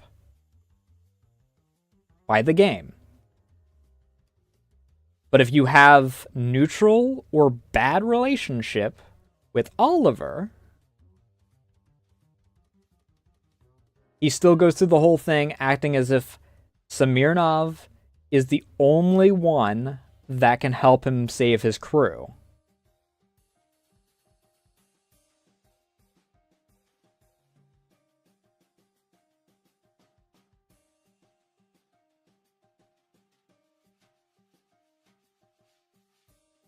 He would know that his contact has stopped, contacting him. Which brings up the question of, what is the logic here? The other dude that would have helped you is dead. And we know this. We know this. He should know this. But he still shoots you, who is the only other person who has the technology to do it. In that ending case. Which, by the way, I'd like to point out, it is very funny that that is literally the only relationship that matters at all in the game, as long as it's not terrible. Because if people leave, then things go wrong for the final heist.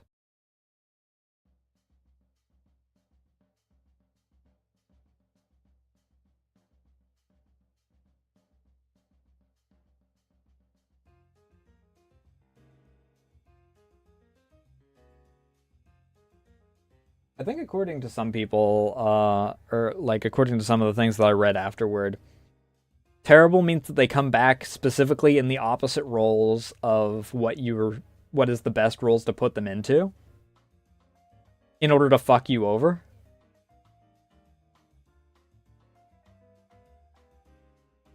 Which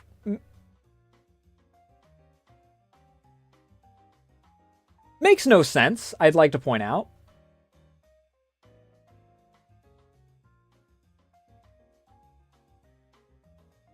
Because they're helping the Nar, which they all hate more than you do.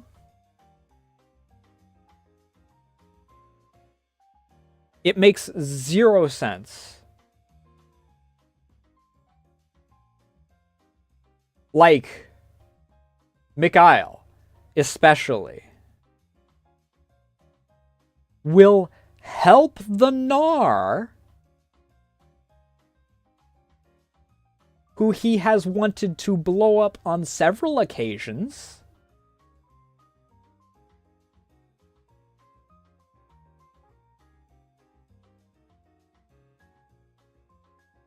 He has wanted to, and he will just help them effectively if he hates you.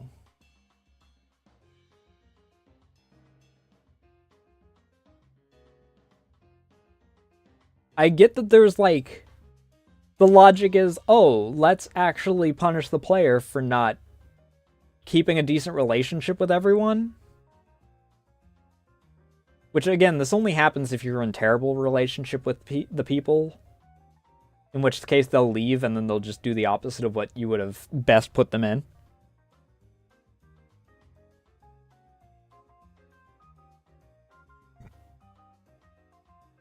But narratively, it makes no sense. A lot of the bad ending stuff makes zero sense narratively. Like what I was reading. All of these people that have joined you because they hate the Nar as, like, to no end, will just help them freely because you pissed them off a little bit.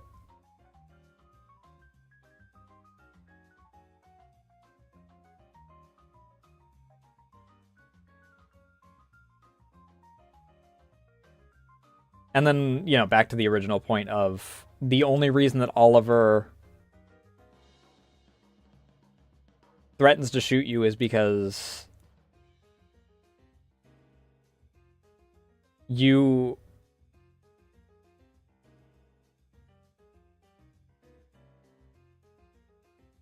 fail so many times. Again, his whole thing doesn't make sense.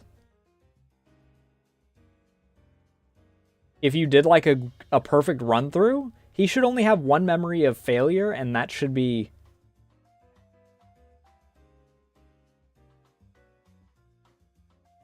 when the original plant exploded. And from one angle, maybe it doesn't, like, maybe he's gone through it multiple times and just thinks things differently.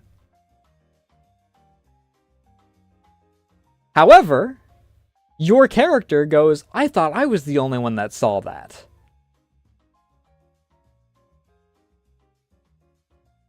Which doesn't make sense if you haven't failed before.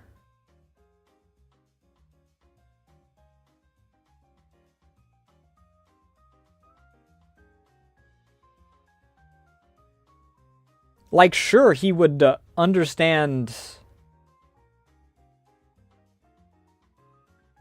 that things have changed. Like the radar station being blown up later down the line. Maybe he'll remember that the radar station wasn't blown up, sure. I want to know how he freaking...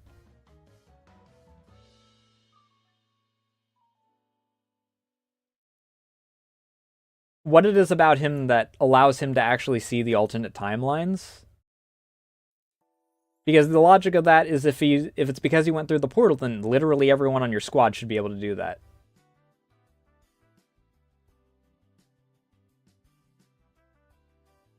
But that's me looking too much into it. The point of the matter is that a lot of things start falling apart due to how tight they want certain things to be.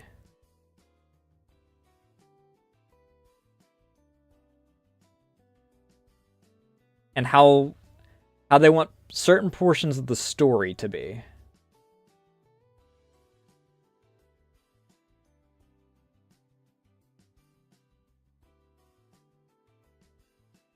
Like, the playthrough that I did, none of Oliver's stuff makes sense. The person that he's working for is dead. The only other person that can help him free his squad is me, and he should know this. And he shouldn't have any memory of any other failures on our part because I had no other failures. I did a perfect freaking playthrough. I changed 2 things through the entire game, I think?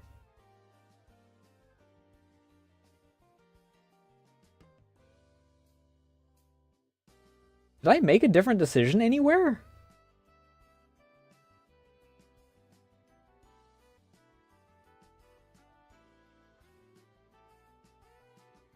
Oh, I did. I did change one other thing.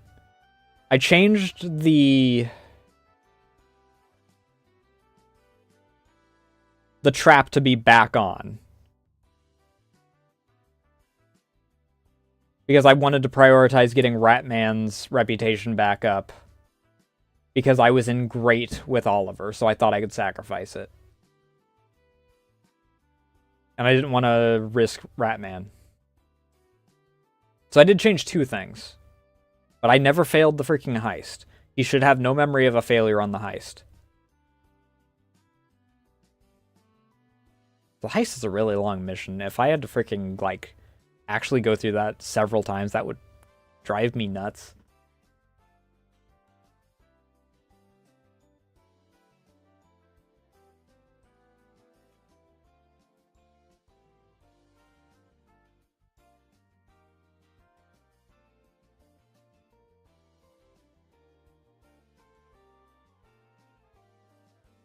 I'm going to go over my least favorite relationship mechanic portion with this.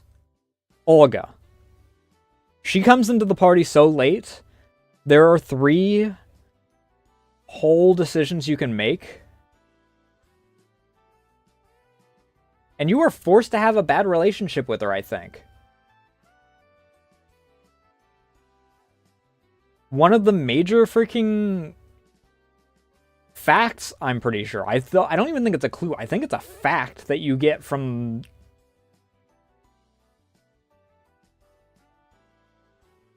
the Chernobylite.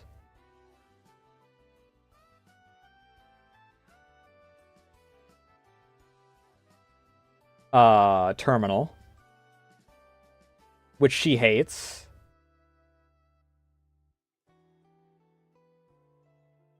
You are forced to return the child to her camp, because if you don't send the child to her camp, and you leave him down in the thing, then the child doesn't like you, and thus you don't get the get-out-of-jail-free card at the end.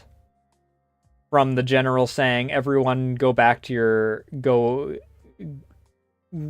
to the surface or whatever.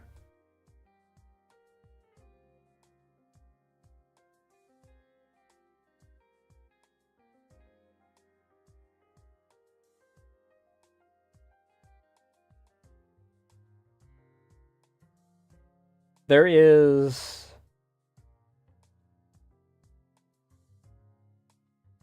only one thing that you can do positive with her. You are forced, if you want the good ending, any of the good endings, you are forced to have a bad relationship with her.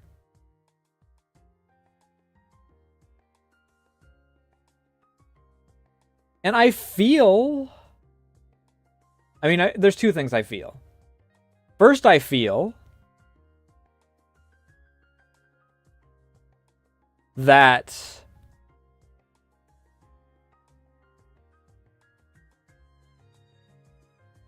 they probably adjusted things in some way so that she didn't just leave as a result of that. Because one of the things I saw said that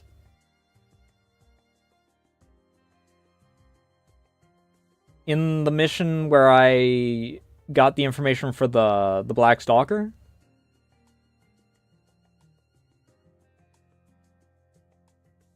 it warned that if my relationship with her was bad, then it would shift to terrible.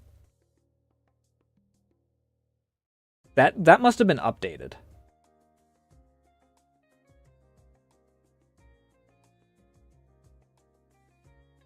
Because my relationship with her was bad, and it didn't shift to terrible, and I feel like it was an adjustment because you are forced for the good ending to piss her off in at least one case, and possibly two.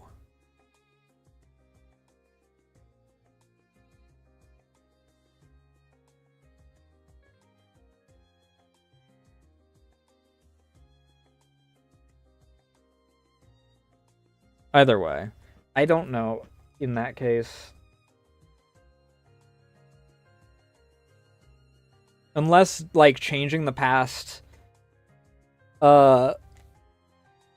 still leaves you with your facts, even though you shouldn't have them because they're physical objects, which shouldn't translate between timelines.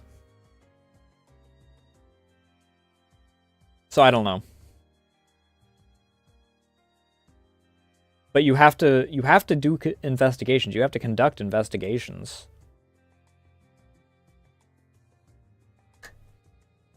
In order to do the final mission, so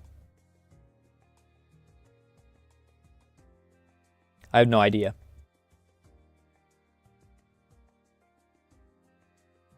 That's a little confusing to me. There's several things that are confusing to me. One relationship thing about it that I also flows into the story not being consistent with other things.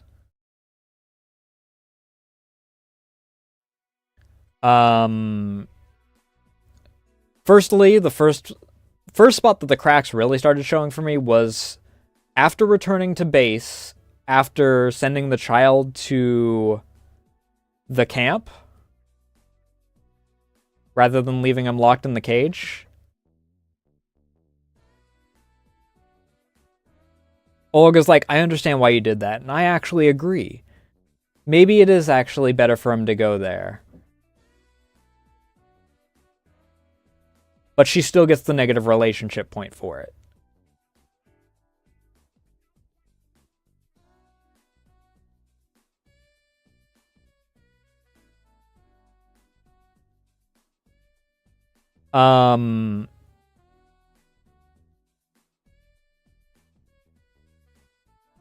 People having bad relationship with you but calling you buddy, or saying that they really respect you, or really like you, or X, Y, or Z. Or like right after you did a mission that super pissed him off because Mikhail was super pissed, and then I talked to him like 5 minutes later after I freaking didn't shoot down the helicopter that he wanted me to shoot down, or didn't kill Kermov or whatever the fuck his name was.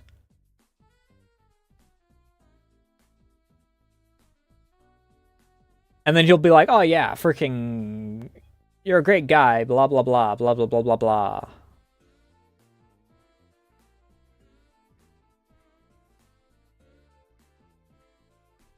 All of that.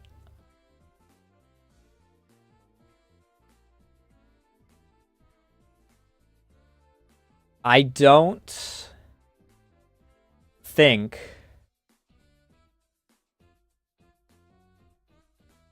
it takes me out. It takes me out of the thing almost as much as the amount of base building that is required for morale. That matters not at all.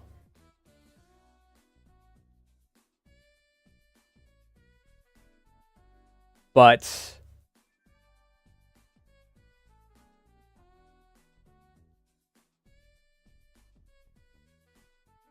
the, like, last nail in the coffin for me having any connection between hub stuff and story stuff was, okay, we're still partners, but we're not friends. And then I talked to Oliver in the hub immediately after that mission, and I'm talking to him like all buddy-buddy.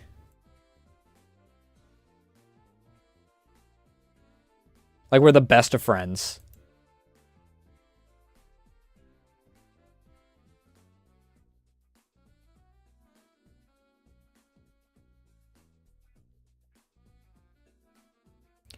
Zero consistency.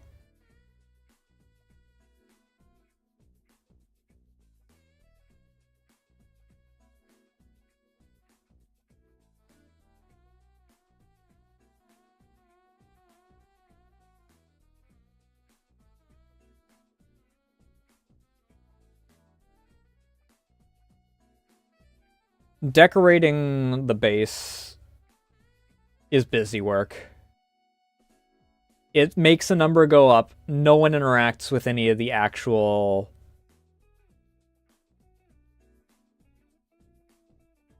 like morale related stuff. None of the comfort stuff. Set up a chair, set up radio. Radio never turns on. No one ever turns up the TV. No one sits in a chair. People will awkwardly stand around storage units or crouch and inspect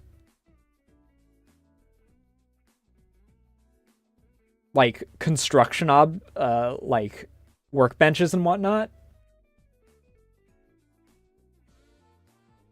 None of it matters.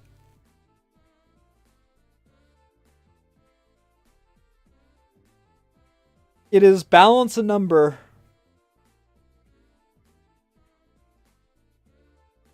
or take a penalty.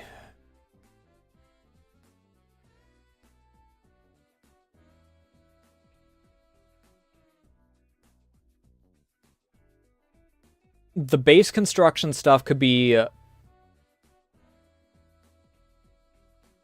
limited down to workbenches, beds, and power. And change nothing.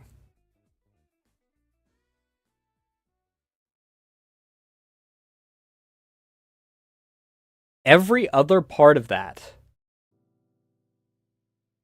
is taking up space to change a number.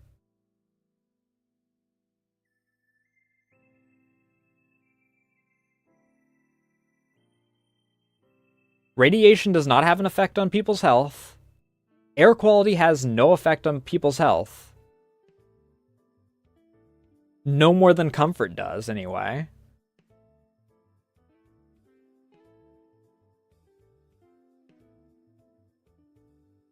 The only things that make sense are workbenches so you can work on stuff, storage to store stuff, I guess, beds so they have somewhere to sleep, because that does make sense, and generators because some things require power.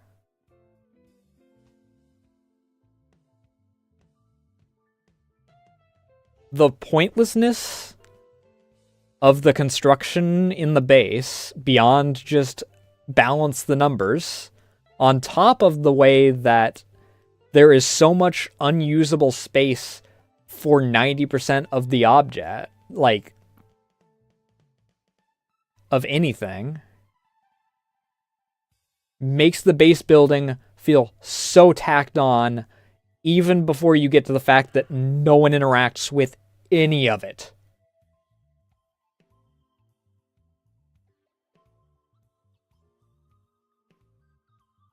Nobody gives a fuck. Beyond the number. As long as the number's green, everyone's fine. No one cares about what the things are.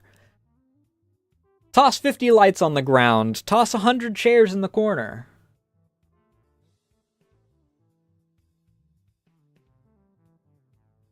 None of it matters.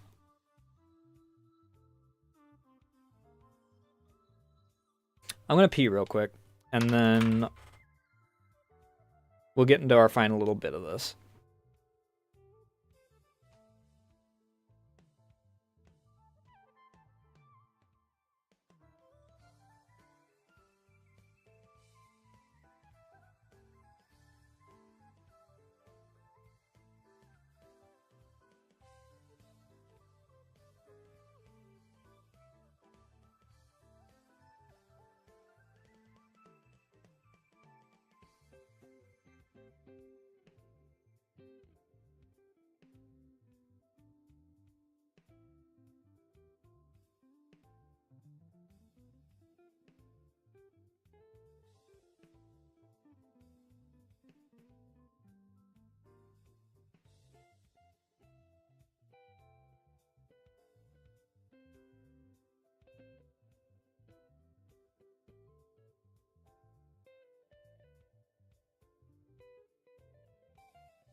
One more note on the base building stuff before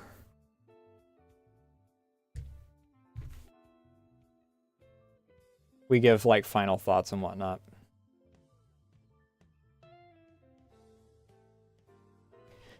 All of the... Okay, I'm going to specifically go with the mushroom plots as my example, because I don't remember the numbers for anything else. The mushroom plots take 6 mushrooms.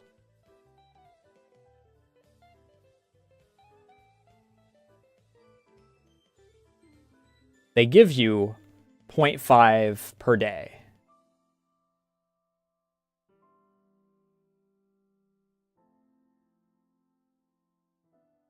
They cannot be boosted with the skills to get more mushrooms from mushrooms. Because they're not a mushroom object, they just fill up every day.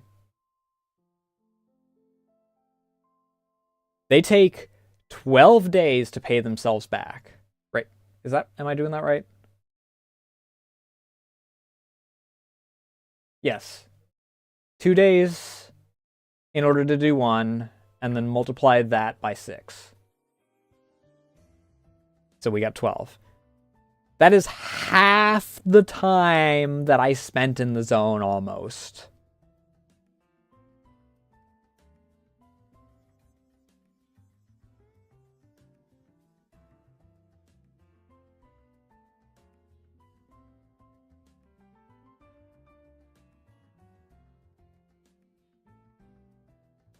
It takes half the amount of mushroom. No, less than half, because I think it took 2 mushrooms per, right? Or 1 mushroom per. The point is, it takes less to make a force field battery than it does to make a plot that gives you 0.5 back every time. In order to make enough to make another mushroom plot, you would need 12 of them.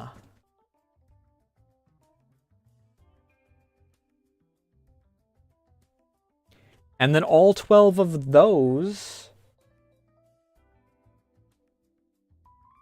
Hey!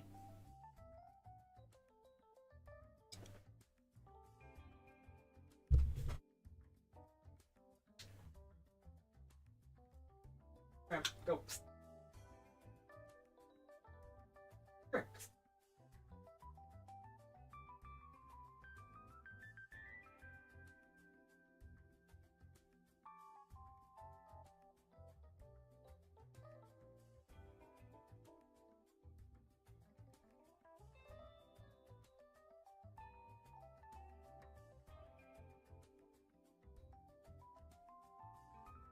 I don't even know what the freaking math is on.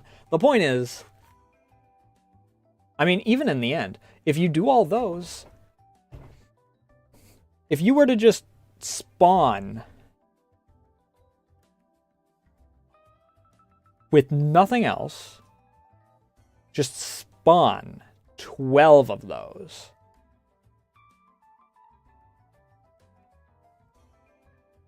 It would still take 12 days to make up for the resources that would take.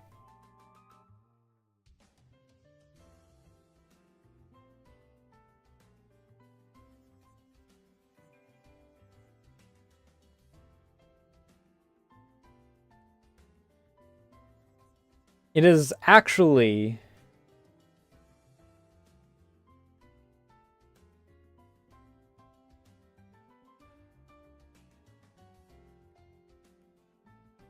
Hey, Bacon, how you doing tonight? Honestly, fair enough. Glad to see that shorts are actually getting around. We're just yapping about the game that I marathoned this past weekend. Well, finishing up yapping about it anyway, because I think I've gone over every major thing that needed to go into detail on it.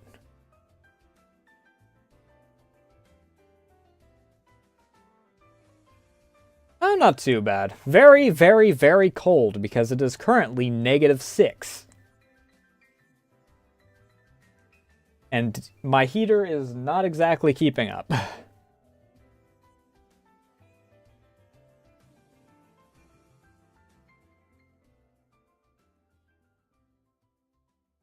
But final tally, I still think that the game's good.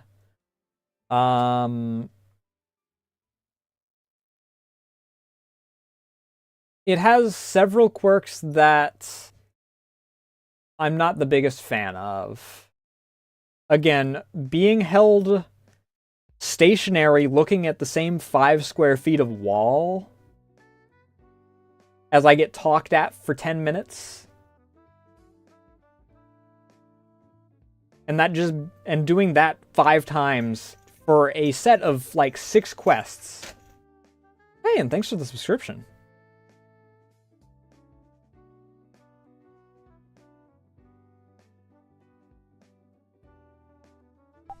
Yeah, I wonder how... Oh, and the follow. I wonder how my friend in Texas is actually holding out, because she doesn't exactly deal well with the cold.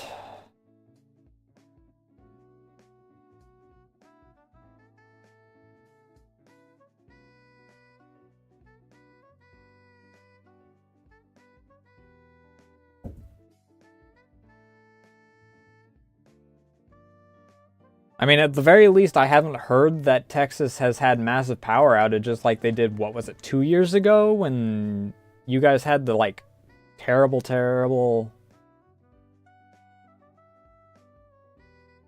storm?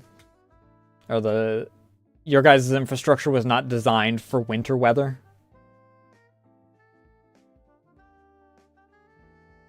Yeah.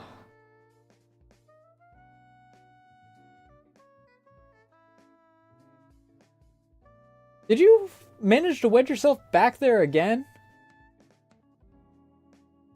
One moment, I gotta check to see if that cat freaking got back where she's not supposed to again. How the fuck? How is it that no matter what I freaking do, you still manage to get your ass back there? Come here. Come here.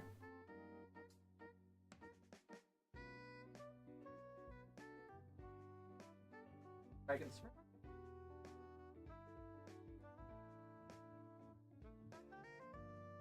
Answer? Come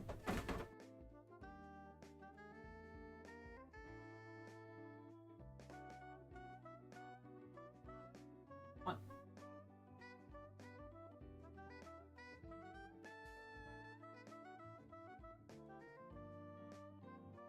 Aren't you?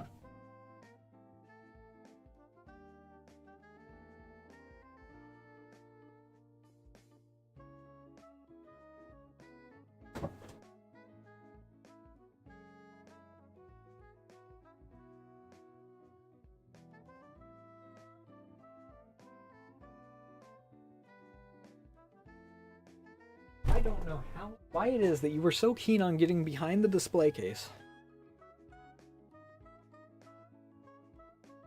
All there is back there is cables that are not connected to anything.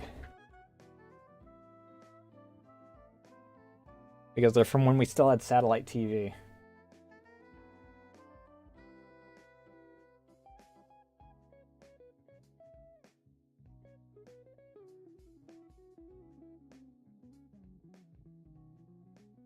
But I think that...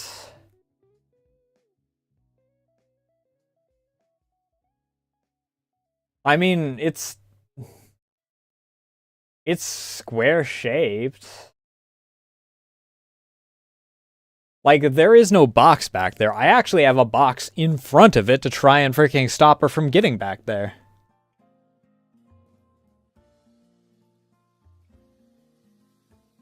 I have no idea why she's so keen on getting back there.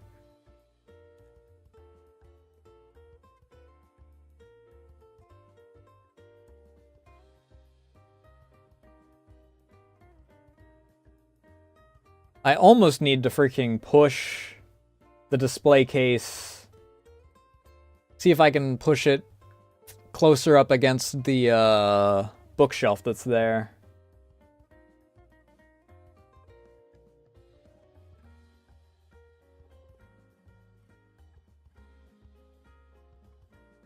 Well, the only worry that I have is that she's going to decide that the wires are considered loose enough material that she mentally registers it as a litter box.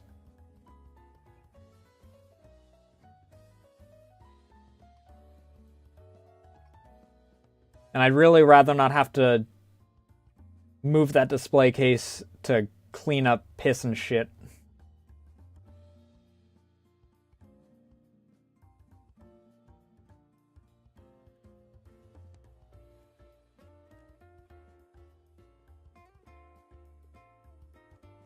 Brat. Always causing a ruckus.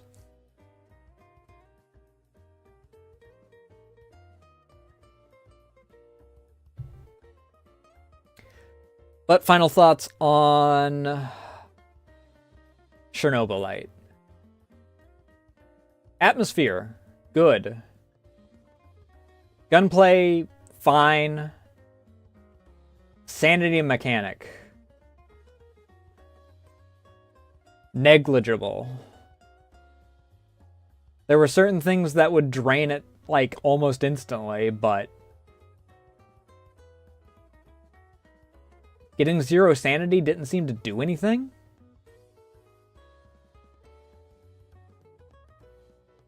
Which, like, I think that final fight would have been dog ass if getting 0 sanity just immediately freaking fucked you up or anything.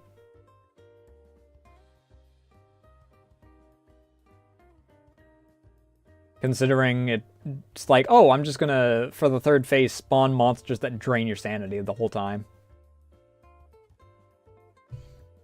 I don't even know what the Psyche was even about at that point. What does Psyche even do? I know that, like, if your allies get lower Psyche, they're less effective in their missions.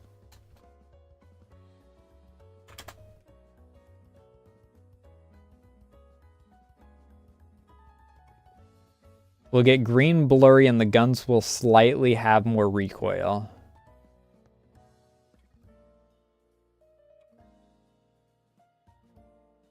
Huh.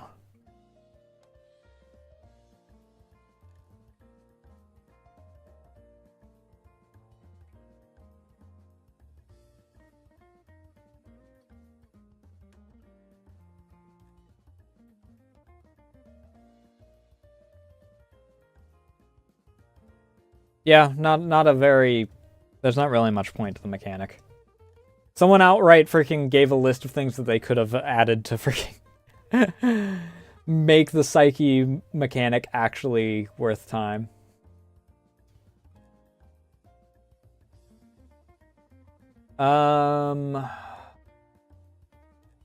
Visuals, very good, aside from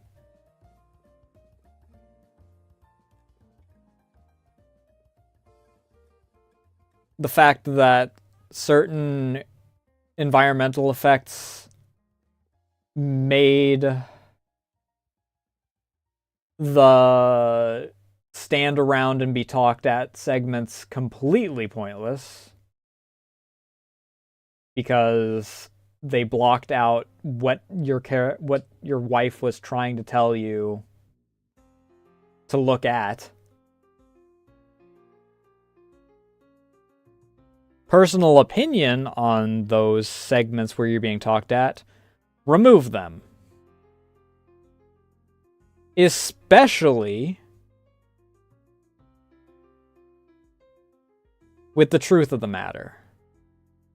Because once you figure out the truth of how everything's actually set up and everything, none of it makes sense as to why any of it happened.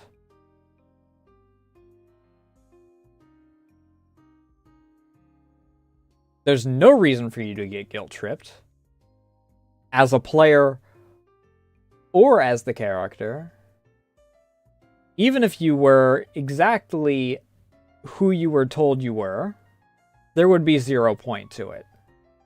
Because you're one dude. And not even any of the ones that was directly involved with any of the bullshit going on. You just happen to be married to Subject Zero. Fiance of Subject Zero.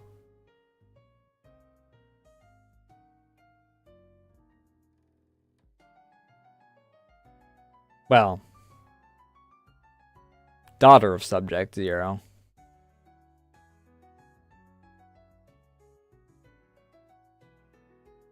In some miraculous conception where you're also the clone of the... You're also somewhat of a clone of... the guy that you're supposed to be? Either way. My personal opinion is just remove those. Aside from the single Chernobylite you get for each freaking one of those missions, they're pointless missions. After the first one, they don't even do their job of fleshing out your main character.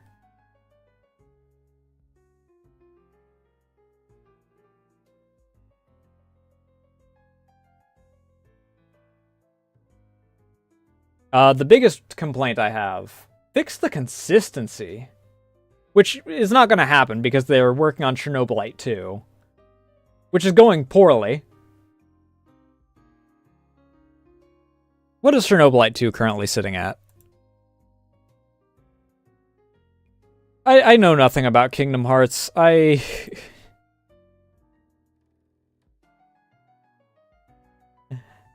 Chernobylite 2 has moved into mixed. All that's visible is all reviews now.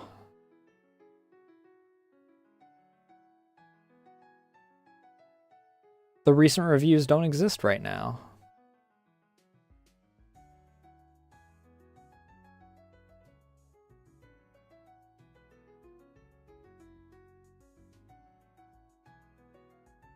Oh, would you quit it?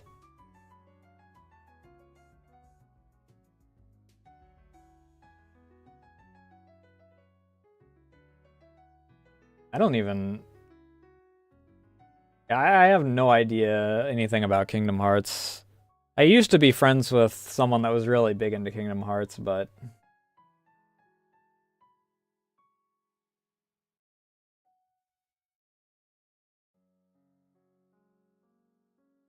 no. Yes.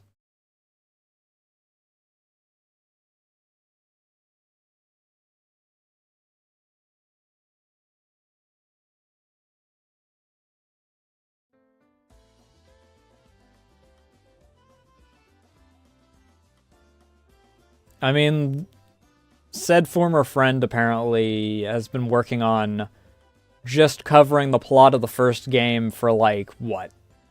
3 months now.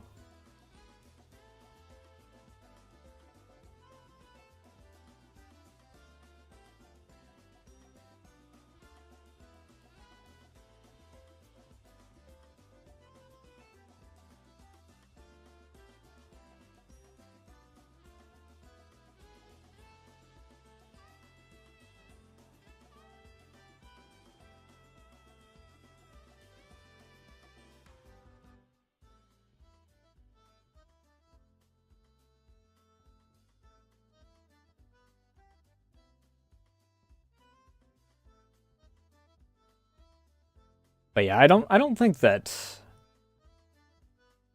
either allow me to move around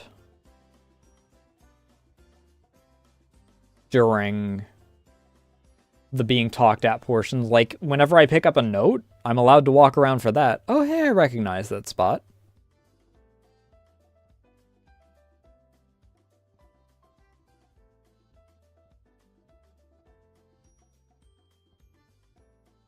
Or remove the missions completely. I'd recommend removing the missions completely. Like I said, leave the first mission or two that is of that type. That's fine. Beyond that, they are repeating information and they are not worth it. Cut down on the freaking base building requirements. Not like resource-wise, but the fact that 90% of the challenge in base building is just playing number balancing.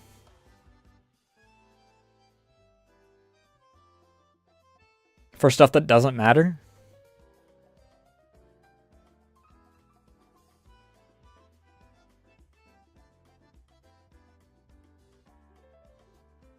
Might as well just remove it.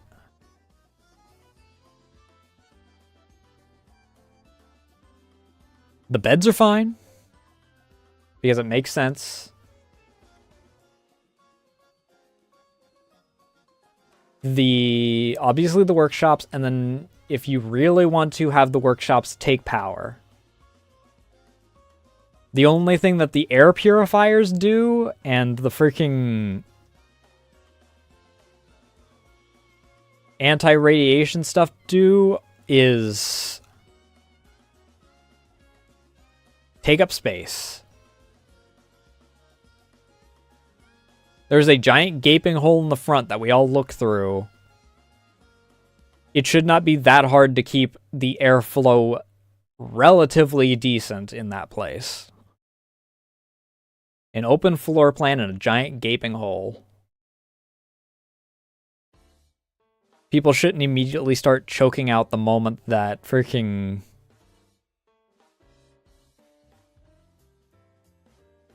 I place down a single generator right next to that gaping hole.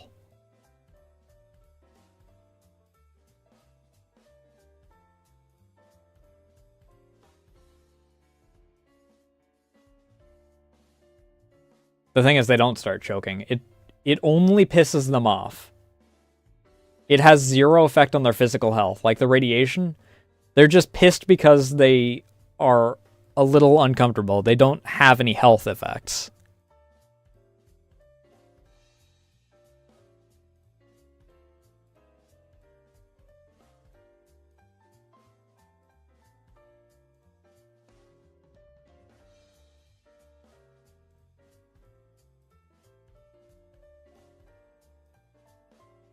Overall, I think it's a good game.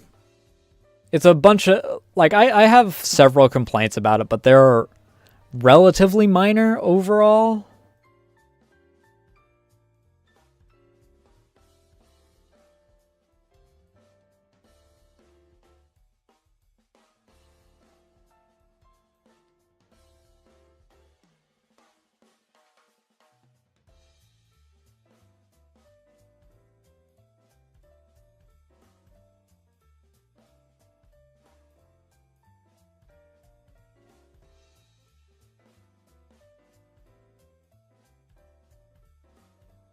But speaking of Kingdom Hearts, freaking when it comes to,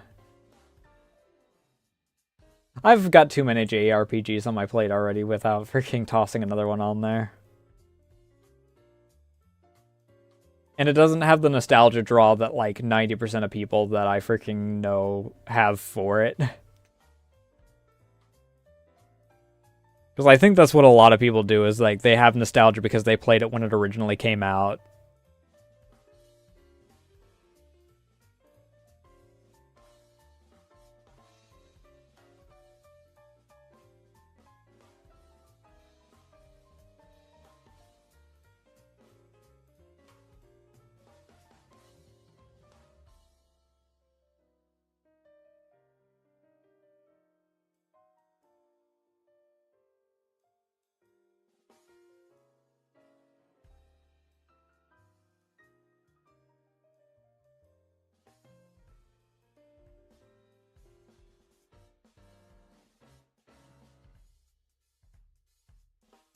Well, I'll never wind up doing that. Then I have a lot of other things that are better to do.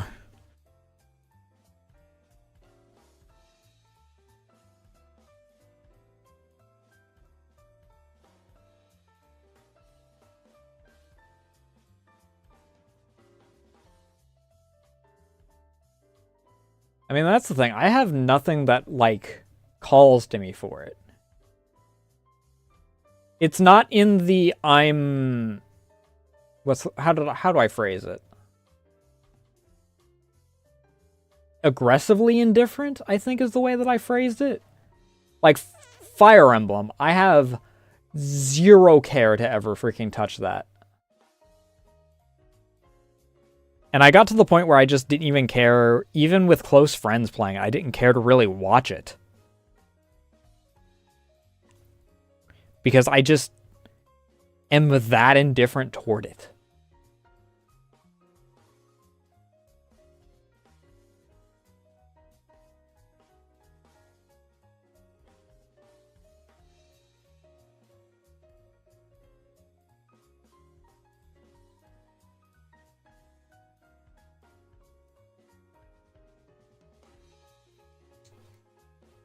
But I mean, even if we exclusively talk JRPGs, I've got the entire NEP series. I've got... what is it? Tales of Symphonia? Which Tales game is it? Yes, it is Symphonia. I have... God Eater, which I think is JRPG. I don't know if it's a JRPG or if it's... I mean, it is J, and it is an RPG. I have Final Fantasy. The first one.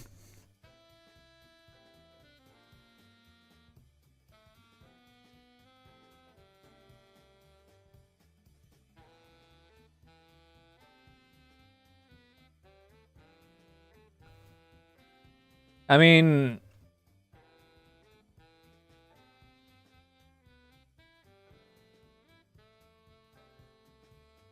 if I were to do Final Fantasy 13, which one's that one? Is that one in car?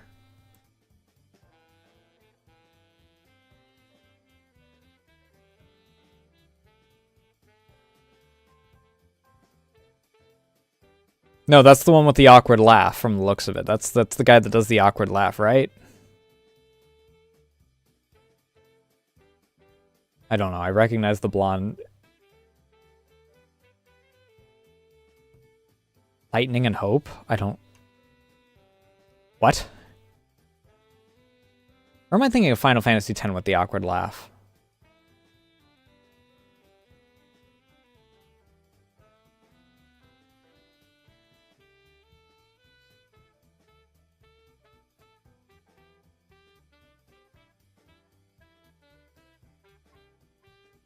When it comes to anything Final Fantasy, you are probably not getting any information out of me. I played Final Fantasy 1. I played Final Fantasy 2. And then I played Final Fantasy 14. I know of 7, 7 is in that weird spot for me where I don't have a dislike for it, but it's... I put it in the same boat as Mass Effect, where people have talked so highly of it for so long that I'm afraid that it won't be able to live up to the sheer level that people have put it to.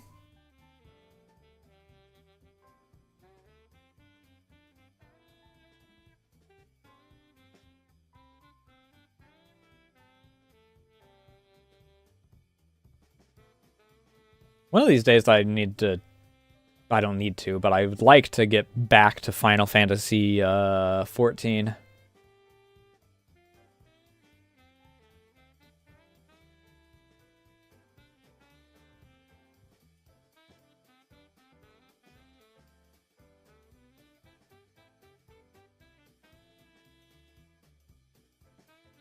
I mean, everyone's allowed to like bad games. I like Legendary. Legendary is objectively a bad game, but I love Legendary.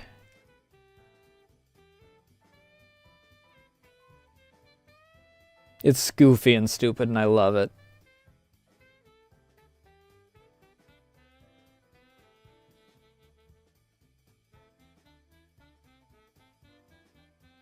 Okay, 15 is Final Fantasy Car. That's the one that I'm still convinced doesn't exist. I've never seen anyone play... I've never seen anyone play 15 aside from the demo. I'm convinced that it never came out.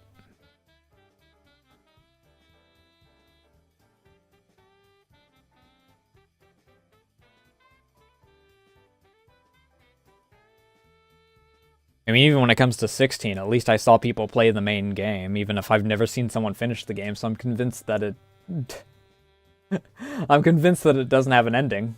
Even though freaking talking to Liz yesterday, apparently he knows someone that has also played the DLC, which I had no idea it had a DLC.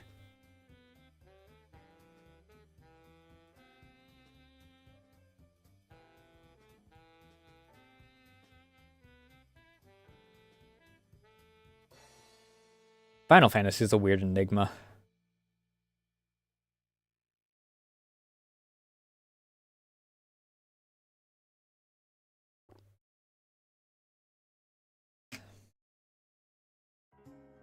A strange enigma of a series. I would like to sit down and just, like, go through Final Fantasy 1 at some point. Just straight through.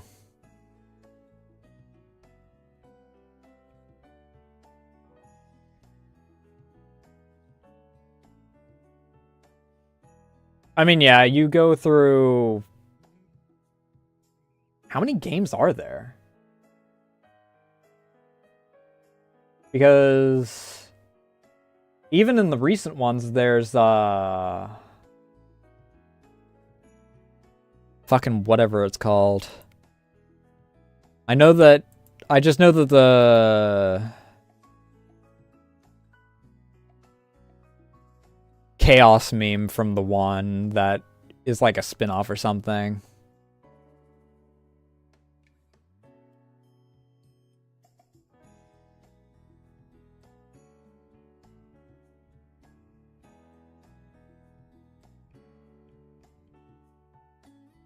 Yeah, I know that there's 16 mainline ones, because 16 is the most recent one. But there's, like...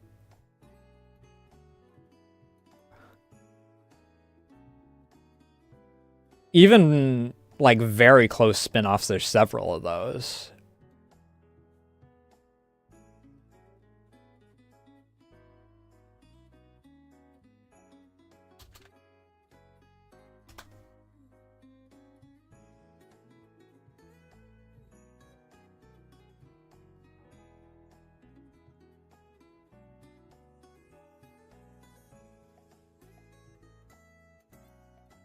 Final Fantasy Origin. What the fuck is... what was the one meme that came from that?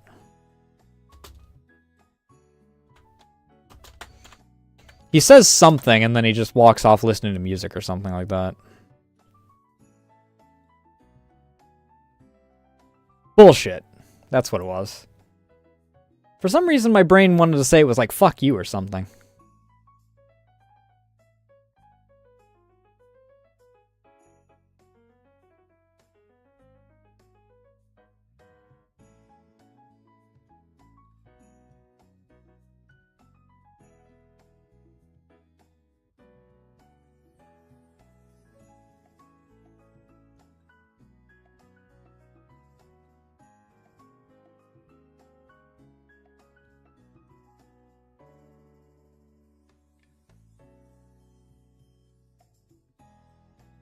Alright, enjoy Slep.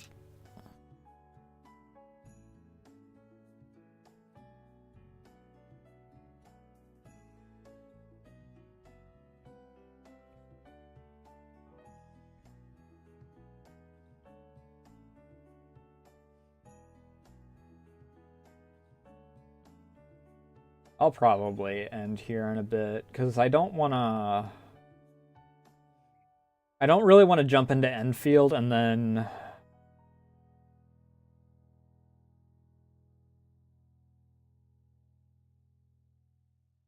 like, be here until 5 a.m. when I freaking need to do editing and whatnot.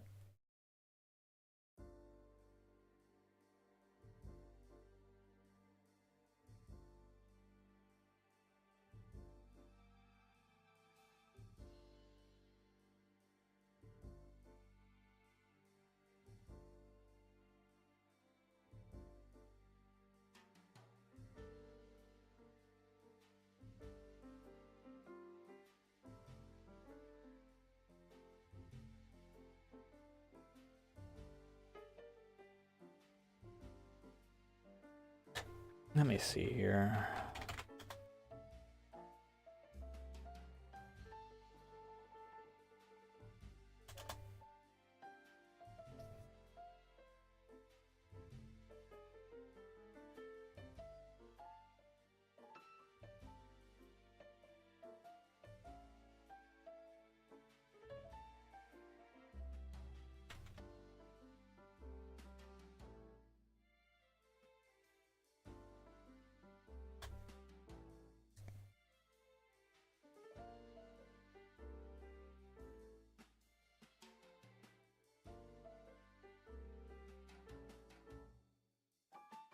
Hmm.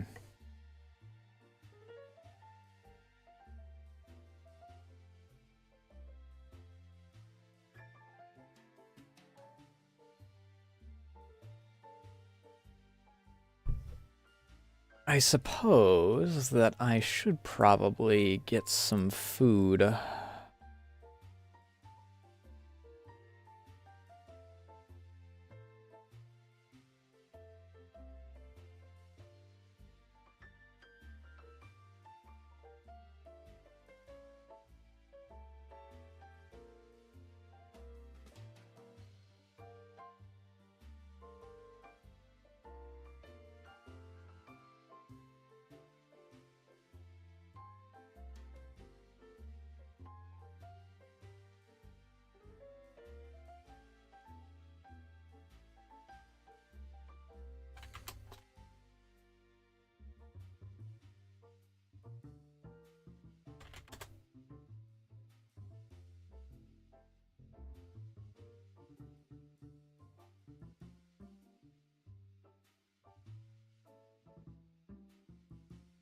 Let's see who there is to raid. My throat is, a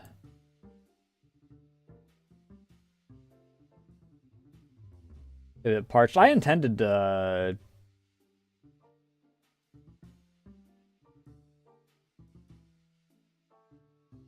run a little shorter today. Or I intended to talk about Chernobylite a lot less, is what I mean.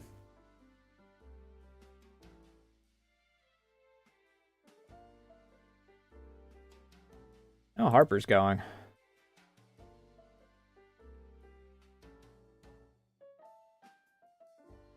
Ah, there we go.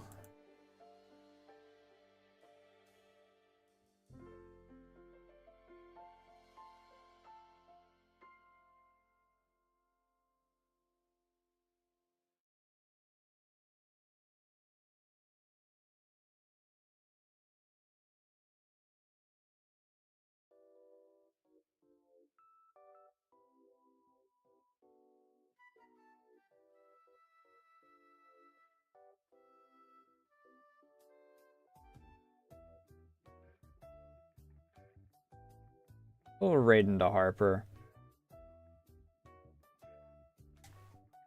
Hup! Ugh!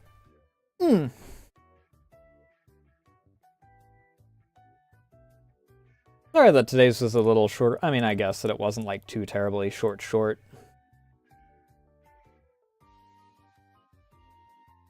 Yeah, well, 3 hours versus 4. It's a matter of perspective, I guess. There's the socials.